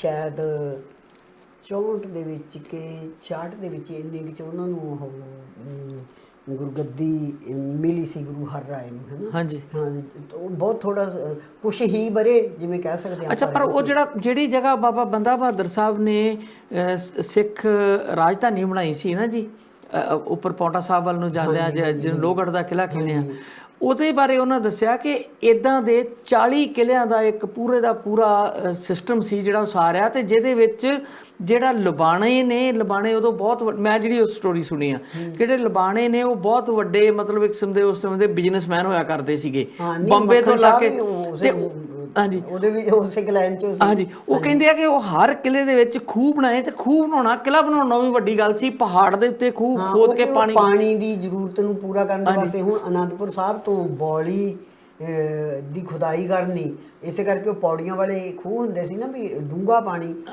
ਕਿਉਂਕਿ ਪਹਾੜੀ ਏਰੀਆ ਦੇ ਵਿੱਚ ਆਪਣੇ ਆਪ ਤੇ ਚਸ਼ਮਾ ਫੁੱਟਿਆ, ਪਰ ਜਦੋਂ ਤੁਸੀਂ ਧਰਤੀ ਜੋ ਕੱਢਣਾ ਪਾਣੀ ਉਹ ਕੁਦਰਤੀ ਹੈ। ਅਨੰਦਪੁਰ ਸਾਹਿਬ ਦਾ ਆਪਣਾ ਦੇਖਿਆ ਹੋਵੇ, ਮੈਂ ਨਿੱਕੀ ਹੁੰਦੀ ਤੋਂ ਉਹ ਆਪਣਾ ਉਹ ਦੱਸਦੇ ਕਿ 40 ਕਿਲਿਆਂ ਦੀ ਇੱਕ ਨਾ ਪੂਰੀ ਸ਼ೃಂਖਲਾ ਬਣਾਈ ਹੋਈ ਸੀਗੀ, ਤੇ ਗੁਰੂ ਸਾਹਿਬ 2200 ਘੋੜਸਵਾਰ ਨਾਲ ਰਹਿੰਦੇ ਸੀ, ਔਰ ਫੌਜ ਰੱਖੀ ਹੋਈ ਸੀ ਗੁਰੂ ਹਰਰਾਏ ਨੇ। ਇਹ ਮੈਂ ਵੀ ਪੜ੍ਹਿਆ, ਉਹ ਸ਼ਿਕਾਰ ਕਰਨ ਵੀ ਜਾਂਦੇ ਸੀਗੇ। ਤੇ ਜਿਵੇਂ ਨੇਚਰ ਦੀ ਪ੍ਰਜ਼ਰਵੇਸ਼ਨ ਦਾ ਵੀ ਉਹ ਆਪਾਂ ਹੁਣ ਜਿਹੜਾ ਆਹ ਮਨਾਉਂਦੇ ਆ এনवायरमेंट ਦੇ ਉੱਤੇ ਉਹ ਗੁਰੂ ਹਰਰਾਏ ਸਾਹਿਬ ਦੇ ਉਹਦੇ ਨਾਲ ਹੀ ਮਤਲਬ ਸਾਰੇ ਕਨਸੈਪਟ ਜਿਹੜੇ ਆ ਜੀ ਮਾਡਰਨ, ਉਹ ਕਿਤੇ ਨਾ ਕਿਤੇ ਸਿੱਖ ਦੇ ਵਿੱਚ ਪਏ ਨੇ, ਹਨਾ। ਤੇ ਇਸੇ ਤਰ੍ਹਾਂ ਉਹਨਾਂ ਨੇ ਉਹ ਦਵਾਈ ਬੂਟੀਆਂ ਜਿਹੜੀਆਂ ਜੜੀ ਬੂਟੀਆਂ ਤੋਂ ਤਿਆਰ ਕਰਦੇ ਆ, ਤੇ ਉਹਨਾਂ ਦਾ ਵੀ ਉਹ ਕਹਿੰਦੇ ਆ ਵੀ ਆਯੁਰਵੈਦ ਦੇ ਉੱਤੇ ਮਹਾਰਤ ਸੀ ਉਹਨਾਂ ਦੀ, ਹਾਂ ਸੀ ਉਹਨਾਂ ਦੇ ਕੋਲ। ਤੇ ਇਹ ਇਸ ਕਿਸਮ ਦਾ ਹੈਗਾ ਵੀ ਉੱਦਾਂ ਬਹੁਤ ਕੋਮਲ ਮੰਨਦੇ ਸੀ ਉਹ, ਪਰ ਫੌਜ ਉਹਨਾਂ ਨੇ ਰੱਖੀ ਹੋਈ ਸੀ। ਜੋ ਗੁਰੂ ਘਰ ਦੀਆਂ ਪਰੰਪਰਾਵਾਂ ਗੁਰੂ ਹਰਗੋਬਿੰਦ ਸਾਹਿਬ ਨੇ ਤੱਕ ਐਸਟੈਬਲਿਸ਼ ਹੋ ਚੁੱਕੀਆਂ ਹੋਈਆਂ ਸੀ, ਉਹ ਸਾਰੀਆਂ ਉਹ ਕੈਰੀ ਔਨ ਕਰਦੇ ਨੇ ਉਹ, ਹੈ ਨਾ। ਤੇ ਹੁਣ ਗੁਰੂ ਹਰਕ੍ਰਿਸ਼ਨ ਵੀ ਅਸਲ ਵਿੱਚ ਸੇਵਾ, ਉਹਨਾਂ ਦਾ ਸੇਵਾ ਦਾ ਕਨਸੈਪਟ ਜਿਹੜਾ ਸੇਵਾ ਦਾ ਵੀ ਕਨਸੈਪਟ ਵੈਸੇ ਵੀ ਉੱਥੇ ਬਾਦਸ਼ਾਹ ਨਾਲ ਡਾਇਲੋਗ ਹੀ ਕਰਨ ਗਏ ਸੀਗੇ ਗੁਰੂ ਹਰਕ੍ਰਿਸ਼ਨ। ਜਦੋਂ ਉੱਥੇ ਫਿਰ ਬਿਮਾਰ ਪੈ ਜਾਂਦੀ ਦਿੱਲੀ ਸਾਰੀ ਚੇਚਕ ਤੇ ਹੈਜਾ ਉੱਥੇ ਫੈਲ ਜਾਂਦਾ, ਤੇ ਉਹ ਸਾਰੀ ਉਹ ਸੇਵਾ ਕਰਦੇ ਨੇ, ਹੈ ਨਾ। ਤੇ ਸੋ ਇਹ ਜਿਹੜੀਆਂ ਪਰੰਪਰਾਵਾਂ ਇੱਕ ਵਾਰੀ ਸਥਾਪਿਤ ਹੋ ਗਈਆਂ, ਉਹਨਾਂ ਤੋਂ ਕੋਈ ਪਿੱਛੇ ਹਟਣ ਵਾਲੀ ਕਿਤੇ ਵੀ ਕੋਈ ਗੱਲ ਨਹੀਂ ਹੈਗੀ। ਤੇ ਗੁਰੂ ਤੇਗ ਬਹਾਦਰ ਨੇ ਤਾਂ ਜਿਹੜੀ ਮਿਸਾਲ ਕਾਇਮ ਕੀਤੀ ਹੈ, ਉਹ ਸਾਰੇ ਸੰਸਾਰ ਵਿੱਚ ਕਿਤੇ ਨਹੀਂ ਮਿਲਦੀ, ਕਿਉਂਕਿ ਆਪਣੇ ਧਰਮ ਦੇ ਲਈ ਪਹਿਲੀ ਗੱਲ ਤਾਂ ਇਹ ਜਿਹੜਾ ਸ਼ਹਾਦਤ ਦਾ ਸੰਕਲਪ ਹੈ, ਇਹ ਭਾਰਤੀ ਪਰੰਪਰਾ ਦਾ ਸੰਕਲਪ ਹੀ ਹੈ ਨਹੀਂ, ਬਿਲਕੁਲ ਇਸਲਾਮ ਤੋਂ ਆਇਆ, ਸੈਮੇਟਿਕ ਹੈ। ਇਹ ਇਸਲਾਮੀ ਇਸਲਾਮ ਤੋਂ ਆਇਆ, ਮੁਸਲਮਾਨਾਂ ਦੇ ਨਾਲ ਆਇਆ, ਕਿਉਂਕਿ ਜਿਹੜਾ ਹਿੰਦੁਸਤਾਨ ਦੀ ਪਰੰਪਰਾ ਉਹ ਬਲੀ ਦੇਣ ਦੀ ਹੈ, ਤੇ ਬਲੀ ਦੇ ਵਿੱਚ ਜਿਸ ਚੀਜ਼ ਦੀ ਬਲੀ ਦਿੱਤੀ ਜਾਂਦੀ ਉਹਦੀ ਕੋਈ ਇੱਛਾ ਸ਼ਾਮਲ ਨਹੀਂ ਹੁੰਦੀ। ਸ਼ਹਾਦਤ ਹੈ ਜਿਹੜੀ, ਉਹ ਤੁਸੀਂ ਆਪਣੇ ਜਿਸ ਅਹਿਦ ਨੂੰ ਲੈ ਕੇ ਚੱਲਦੇ ਹੋ, ਜਿਹੜੇ ਸੱਚ ਦੇ ਲਈ ਤੁਸੀਂ ਲੜਦੇ ਹੋ, ਉਹਦੇ ਤੇ ਪਹਿਰਾ ਦੇਣ ਵਾਲੀ ਗੱਲ ਹੈ ਵੀ ਉਹਦੇ ਲਈ ਜਾਨ ਤੁਹਾਡੀ ਜਾ ਸਕਦੀ ਹੈ। ਤੇ ਫਿਰ ਗੁਰੂ ਤੇਗ ਬਹਾਦਰ ਨਾ ਉਹ ਜੰਝੂ ਦੇ ਵਿੱਚ ਵਿਸ਼ਵਾਸ ਰੱਖਦੇ ਨੇ, ਮਤਲਬ ਜੰਝੂ ਧਾਰੀ ਨਹੀਂ ਹੈਗੇ, ਉਹ ਨਾ ਤਿਲਕ ਦੇ ਵਿੱਚ ਵਿਸ਼ਵਾਸ ਰੱਖਦੇ, ਕਿਉਂਕਿ ਕੁਛ ਵੀ ਤਾਂ ਜਿਹੜਾ ਹੈਗਾ ਉਹ ਹਿੰਦੂ ਧਰਮ ਦੇ ਮੁਤਾਬਕ ਨਹੀਂ ਹੈ। ਉਹ ਸਾਰੀਆਂ ਰਸਮਾਂ ਆਪਾਂ ਆਸਾ ਦੀ ਵਾਰ ਪੜ੍ਹਦੇ ਹਾਂ, ਤੇ ਇਸ ਕਿਸਮ ਦਾ ਕਰਮਕਾਂਡ ਜਾਂ ਰਸਮਾਂ ਜਿਹੜੀਆਂ ਉਹ ਰਿਜੈਕਟ ਕੀਤੀਆਂ ਹੋਈਆਂ ਨੇ ਸਿੱਖ ਧਰਮ ਦੇ ਵਿੱਚ। ਪਰ ਗੁਰੂ ਤੇਗ ਬਹਾਦਰ ਜਿਹੜੀ ਆਪਣੀ ਸ਼ਹਾਦਤ ਦਿੰਦੇ ਨੇ, ਉਹ ਇਸ ਗੱਲ ਲਈ ਦਿੰਦੇ ਨੇ ਕਿ ਹਰ ਮਨੁੱਖ ਨੂੰ ਜਿਉਣ ਥੀਣ ਦਾ ਤੇ ਆਪਣੀ ਸ਼ਰਧਾ ਦੇ ਮੁਤਾਬਕ ਜੋ ਉਹਦਾ ਵਿਸ਼ਵਾਸ ਹੈ, ਉਹਦੀ ਆਪਣੇ ਢੰਗ ਨਾਲ ਆਪਣੇ ਇਸ਼ਟ ਦੀ ਆਰਾਧਨਾ ਕਰਨ ਦਾ, ਉਹਦੀ ਪੂਜਾ ਕਰਨ ਦਾ, ਉਹਨੂੰ ਮੰਨਣ ਦਾ ਹਰ ਇੱਕ ਬੰਦੇ ਨੂੰ ਅਧਿਕਾਰ ਹੈ। ਤੇ ਇਸ ਅਧਿਕਾਰ ਦੇ ਵਿੱਚ ਤੁਸੀਂ ਇੰਟਰਫੀਅਰ ਨਹੀਂ ਕਰ ਸਕਦੇ, ਇਸ ਗੱਲ ਦੇ ਪਿੱਛੇ ਉਹ ਦਿੰਦੇ ਨੇ। ਫਿਰ ਦੇਖੋ, ਉਹਨਾਂ ਨੂੰ ਹਿਲਾਉਣ ਦੇ ਵਾਸਤੇ ਔਰੰਗਜ਼ੇਬ ਚਾਹੁੰਦਾ ਵੀ ਜਾਂ ਤੇ ਇਸਲਾਮ ਕਬੂਲ ਕਰ ਲੈਣ, ਤੇ ਉਹ ਕਰਾਮਾਤ ਦਿਖਾਉਣ ਲਈ ਵੀ ਕਹਿੰਦਾ, ਉਹ ਕਿਉਂਕਿ ਗੁਰਬਾਣੀ ਦੇ ਵਿੱਚ ਕਰਾਮਾਤਾਂ ਨੂੰ ਰਿਜੈਕਟ ਕੀਤਾ ਹੋਇਆ। ਗੁਰੂ ਤੇਗ ਬਹਾਦਰ ਉਹ ਵੀ ਉਹਦੀ ਗੱਲ ਨਹੀਂ ਮੰਨਦੇ ਹੈਗੇ। ਫਿਰ ਦੇਖੋ ਤੁਸੀਂ, ਉਹਨਾਂ ਦੀਆਂ ਅੱਖਾਂ ਦੇ ਸਾਹਮਣੇ ਪਹਿਲੇ ਦਿਨ ਭਾਈ ਦਿਆਲੇ ਨੂੰ, ਮੈਂ ਉਹ ਡੇਟਸ ਵੀ ਨੋਟ ਕੀਤੀਆਂ ਸੀਗੀਆਂ ਵੀ 11 ਜੁਲਾਈ ਨੂੰ 1675 ਨੂੰ ਗੁਰੂ ਨੇ ਜਿਹੜੇ ਉਹ ਦਿੱਲੀ ਵੱਲ ਰਵਾਨਾ ਹੁੰਦੇ ਨੇ, ਹੈ ਨਾ। 27 ਜੁਲਾਈ ਨੂੰ ਇਹਦੇ ਮੁਤਾਬਕ ਇਹ ਹੈ ਜਿਹੜਾ ਸਿੱਖ ਵਿਕੀਪੀਡੀਆ ਕਿ 27 ਜੁਲਾਈ 1675 ਨੂੰ ਉਹਨਾਂ ਨੂੰ ਜਿਹੜਾ ਨੂਰ ਮੁਹੰਮਦ ਖਾਨ ਮਿਰਜ਼ਾ ਉਹ ਅਰੈਸਟ ਕਰਦਾ। ਚਲੋ ਇਹਦੇ ਬਾਰੇ ਤਾਂ ਥੋੜ੍ਹੀ ਉਹ ਕਨਫਿਊਜ਼ਨ ਵੀ ਹੈ, ਕਿਉਂਕਿ ਬਹੁਤ ਸਾਰੇ ਇਤਿਹਾਸਕਾਰਾਂ ਦੇ ਮੁਤਾਬਕ ਉਹ ਆਗਰੇ ਤੱਕ ਆਪ ਗਏ ਨੇ, ਉੱਥੋਂ ਅਰੈਸਟ ਹੋਏ ਸੀਗੇ। ਵੈਸੇ ਵੀ ਵਿਕੀਪੀਡੀਆ ਤੇ ਕਈ ਵਾਰ ਨਾ ਬਹੁਤ ਹਾਂਜੀ, ਸਾਰੀਆਂ ਚੀਜ਼ਾਂ ਉਹ ਜਿਹੜੀਆਂ ਨੇ ਲੋਕੀ ਉਹ ਨਹੀਂ, ਆਪਾਂ ਮੈਂ ਹੋਰ ਵੀ ਉੱਤੇ ਕਈ ਦਾਵਾ ਨਹੀਂ ਕਰ ਦੇਖਿਆ, ਸਕਦੇ ਆਪਾਂ ਹਾਂ, ਕਿ ਉਹ ਬਿਲਕੁਲ ਸਹੀ ਆ। ਤੁਸੀਂ ਉਹ ਨਹੀਂ ਕਰ ਸਕਦੇ ਗੂਗਲ ਤੇ ਵੀ ਇਦਾਂ ਹੀ ਹੈ ਜੀ, ਬਹੁਤ ਸਾਰੀਆਂ ਚੀਜ਼ਾਂ ਇੱਧਰ ਉੱਧਰ ਲਿਖਿਆ ਪਾਈਆਂ ਵੀ ਨੇ। ਹੁੰਦਾ ਵੀ ਇਹਦੀ ਹੋਰ ਜਾਣਕਾਰੀ ਦੇ ਵਿੱਚ ਤੁਸੀਂ ਵਾਧਾ ਕਰ ਸਕਦੇ ਹੋ ਜੇ ਤੁਹਾਨੂੰ ਇਦੋਂ ਬਦਾ ਉਹ ਤੋਂ ਚ ਕੋਈ ਬੰਦਾ ਵੀ ਆਪਣੀ ਇਨਪੁਟ ਪਾ ਕੇ ਕੋਈ ਚੀਜ਼ ਵੀ ਰਿਕਾਰਡ ਤੇ ਪਾ ਸਕਦਾ, ਉਹਦਾ ਕੋਈ ਜ਼ਿਆਦਾ ਨਹੀਂ ਆ। ਹਾਂਜੀ, ਹਾਂ, ਜੇ ਕਿਸੇ ਇਤਿਹਾਸਕਾਰ ਨੇ ਖੋਜ ਕਰਕੇ ਡੇਟ ਕਰਕੇ ਉਹ ਵੱਖਰੀ ਗੱਲ ਹੈ। ਹੁਣ 9 ਨਵੰਬਰ 1675 ਨੂੰ ਭਾਈ ਦयाले ਨੂੰ ਪਾਣੀ ਦੇ ਵਿੱਚ ਉਬਾਲਿਆ ਜਾਂਦਾ ਹੈ ਗੁਰੂ ਸਾਹਿਬ ਦੇ ਸਾਹਮਣੇ, ਵੀ ਸ਼ਾਇਦ ਇਹਨਾਂ ਨੂੰ ਦੇਖ ਕੇ ਹੁਣ ਤੁਹਾਡਾ ਕੋਈ ਸਿੱਖ ਪਾਣੀ ਦੇ ਵਿੱਚ ਉਬਾਲਿਆ ਜਾ ਰਿਹਾ ਹੋਵੇ ਤੇ ਗੁਰੂ ਨੂੰ ਤਾਂ ਸਿੱਖ ਬੱਚਿਆਂ ਤੋਂ ਵੀ ਪਿਆਰ ਹੈ, ਪਰ ਉਹ ਵੀ ਉਹਨਾਂ ਦਾ ਈਮਾਨ ਹੈ ਜਿਹੜਾ ਉਹ ਨਹੀਂ ਡੋਲਿਆ ਹੈਗਾ। ਫਿਰ 11 ਨਵੰਬਰ ਨੂੰ ਭਾਈ ਸਤੀਦਾਸ ਤੇ ਭਾਈ ਮਤੀਦਾਸ ਦੋਹਾਂ ਨੂੰ ਸ਼ਹੀਦ ਕੀਤਾ ਜਾਂਦਾ। ਮਤੀਦਾਸ ਨੂੰ ਜਿਵੇਂ ਭੁੰਨੀ ਦਾ ਹੁੰਦਾ ਕਹਿ ਲਓ, ਰੂਹ ਲਪੇਟ ਕੇ ਅੱਗ ਨਾਲ ਚੀਰਿਆ ਜਾਂਦਾ, ਸਤੀਦਾਸ ਨੂੰ ਰੋਸਟ ਕੀਤਾ ਜਾਂਦਾ ਹੈ ਨਾ, ਰੂਹ ਲਪੇਟ ਕੇ ਬਿਲਕੁਲ ਪੂਰੀ ਤਰ੍ਹਾਂ। ਤੇ 24 ਨਵੰਬਰ 1677। ਅੱਛਾ, ਇਹ ਜਿਹੜੇ ਉਸ ਸਮੇਂ ਦੇ ਤਸੀਹੇ ਦੇ ਕੇ ਮਾਰਨ ਦੀ ਪਰੰਪਰਾ ਆ ਮੁਗਲ ਇਤਿਹਾਸ ਦੀ, ਇਹ ਵੀ ਬੜੀ ਅਜੀਬੋ ਗਰੀਬ ਹੈ। ਆਪਾਂ ਤਾਲਿਬਾਨਾਂ ਨਾਲ ਨਹੀਂ ਪੜ੍ਹਦੇ ਹੈਗੇ ਵੀ ਕਿਸ ਤਰ੍ਹਾਂ, ਇਸੇ ਕਰਕੇ ਤਾਂ ਜਿਸ ਦਿਨ ਉਹਨੂੰ ਕੀ ਕਹਿੰਦੇ ਹੁੰਦੇ ਨੇ, ਕੀ ਸੀ ਨਾਂ ਉਹਦਾ, ਲਖਬੀਰ ਸਿੰਘ, ਉਹਨੂੰ ਜਦੋਂ ਉਹਨਾਂ ਨੇ ਵੱਢ ਕੇ ਨਿਹੰਗ ਸਿੰਘਾਂ ਨੇ ਉਹਨੂੰ ਸ਼ਹੀਦ ਕੀਤਾ, ਮੈਂ ਉਹੀ ਕੁਐਸਚਨ ਕਰ ਰਹੀ ਸੀ ਵੀ ਇਹ ਸਿੱਖ ਪਰੰਪਰਾ ਨਹੀਂ ਹੈ ਕਿ ਤੁਸੀਂ ਕਿਸੇ ਨੂੰ ਤਸੀਹੇ ਦੇ ਕੇ ਮਾਰੋ। ਇਹ ਮੁਗਲਾਂ ਦੇ ਵਿੱਚ ਚੱਲੀ ਆਉਂਦੀ ਹੈ।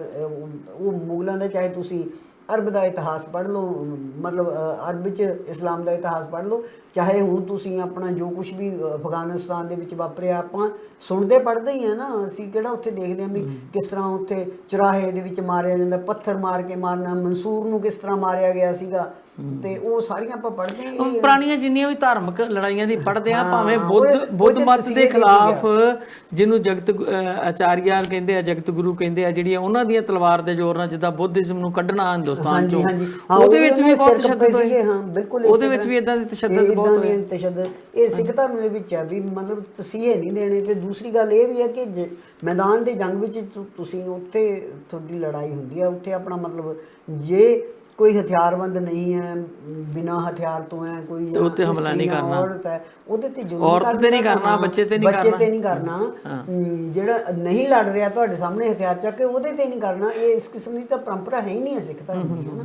ਇਹ ਤਾਂ ਆਪਣਾ ਮਤਲਬ ਵੀ ਤੁਹਾਡੇ ਨਾਲ ਜੂਝਦਾ ਜਿਹੜਾ ਫਿਰ ਜੰਗ ਦੇ ਮੈਦਾਨ ਦੇ ਵਿੱਚ, ਤੇ ਉਹ ਉੱਥੇ ਹੀ ਇਹ ਆਪਣੇ ਤੁਸੀਂ ਬਹਾਦਰੀ ਹੈ ਜਿਹੜੀ, ਕਿਉਂਕਿ ਬਹਾਦਰੀ ਇਹਨੂੰ ਪੂਰਾ ਕਰ ਲਓ। ਫਿਰ ਆਪਾਂ ਥੋੜਾ ਜਿਹਾ ਨਾ ਮੌਜੂਦਾ ਸੰਦਰਭ ਦੇ ਵਿੱਚ ਜਦੋਂ ਅਸੀਂ 400 ਸਾਲਾ ਮਨਾ ਰਹੇ ਹਾਂ, ਤੇ ਇਹ ਮਤਲਬ ਜਿਵੇਂ ਗੁਰੂ ਸਾਹਿਬ ਦਾ 550 ਸਾਲਾ ਮਨਾਇਆ, ਗੁਰੂ ਨਾਨਕ ਸਾਹਿਬ ਦਾ, ਤੇ ਥੋੜੇ ਦਿਨਾਂ ਦੀ ਹਾਈਪ ਆਪਾਂ ਕ੍ਰੀਏਟ ਕਰਦੇ ਪਏ। ਮੈਂ ਚਾਹੁੰਦਾ ਸੀ ਤੁਸੀਂ ਇਹਨੂੰ ਪੂਰਾ ਕਰ ਲੈਂਦੇ, ਫਿਰ ਆਪਾਂ ਥੋੜੀ ਜਿਹੀ ਕਿਸਾਨ ਅੰਦੋਲਨ ਦੇ ਵਿੱਚ ਜਿਸ ਤਰੀਕੇ ਨਾਲ ਇਹ ਦਿਨ ਆਏ ਤੇ ਸੈਲੀਬ੍ਰੇਟ ਕੀਤੇ ਆ, ਜਿਹੜੀ ਸਾਡੀ ਨਵੀਂ ਪੌਂਦ ਆ, ਜਿਨ੍ਹਾਂ ਨੇ ਉਹ ਚੀਜ਼ਾਂ ਨਹੀਂ ਸੀ ਸੁਣੀਆਂ, ਉਹਨਾਂ ਨੂੰ ਮੌਕਾ ਨਹੀਂ ਸੀ ਮਿਲਿਆ, ਉਹਨਾਂ ਨੂੰ ਇਸ ਚੀਜ਼ ਦੀ ਬੜੀ ਜਾਗਰੂਕਤਾ ਪੈਦਾ ਹੋਈ ਹੈ, ਬਹੁਤ ਜ਼ਿਆਦਾ ਹੋਈ ਹੈ। ਤੁਸੀਂ ਦੇਖੋ ਈਵਨ ਸਾਡੇ ਜਿਹੜੇ ਸਿੰਗਰ ਨੇ ਹੁਣ, ਬਹੁਤ ਸਾਰੇ ਸਿੰਗਰ ਨੇ ਬਹੁਤ ਸਾਰੇ ਗੀਤ ਲਿਖੇ ਨੇ, ਪਰ ਮੈਨੂੰ ਉਹ ਜਿਹੜਾ ਜਿਵੇਂ ਹੁਣ ਹਰਫ ਚੀਮਾ ਤੇ ਕੰਵਰ ਗਰੇਵਾਲ ਹੈ ਨਾ, ਬਰਸੇ ਕੋਈ ਨੂਰ ਇਲਾਹੀ ਦਿੱਲੀ ਦੇ ਬਾਰਡਰ ਤੇ, ਉਸੇ ਹੀ ਰਾਹ ਤੇ ਤੁਰ ਪਏ ਪੁੱਤ ਤੇਗ ਬਹਾਦਰ, ਮੈਨੂੰ ਉਹ ਇੰਨਾ ਚੰਗਾ ਲੱਗਦਾ ਵੀ ਮੈਂ ਡੇਲੀ ਇੱਕ ਵਾਰੀ ਉਹਨੂੰ, ਵਾਕਈ ਉਹ ਇੰਨੀ ਸੋਹਣੇ ਰਿਦਮ ਚ ਔਰ ਇੰਨੀ ਵਧੀਆ ਢੰਗ ਦੇ ਨਾਲ ਉਹਨਾਂ ਨੇ ਕੀਤਾ ਨਾ ਸਾਰਾ ਇਹ ਕਿਸਾਨ ਅੰਦੋਲਨ ਨੇ, ਕਿਉਂਕਿ ਇਹਦੇ ਵਿੱਚ ਹਰ ਵਰਗ ਦੇ ਲੋਕ ਸ਼ਾਮਲ ਹੋਏ। ਇਹ ਐਕਚੁਅਲੀ ਸਿੱਖੀ ਸਪਿਰਿਟ ਹੈ ਜਿਹੜੀ ਕਿਸਾਨ ਅੰਦੋਲਨ ਦੇ ਵਿੱਚ ਲਿਖਾਈ। ਇਹਨੂੰ ਆਪਾਂ ਇਹ ਨਹੀਂ ਕਹਿ ਸਕਦੇ ਵੀ ਇਹ ਸਿੱਖੀ ਦਾ ਅੰਦੋਲਨ ਸੀ, ਪਰ ਇਹ ਸਿੱਖ ਪਰੰਪਰਾ ਦੇ ਅਨੁਸਾਰ ਸੀ, ਜਾਂ ਕਹਿ ਲਓ ਤੁਸੀਂ ਸਿੱਖੀ ਰਵਾਇਤਾਂ ਨੇ, ਸਿੱਖ ਇਤਿਹਾਸ ਚੋਂ ਮਿਸਾਲ ਲੈ ਕੇ ਅੱਗੇ ਵਧਣਾ ਸੀ।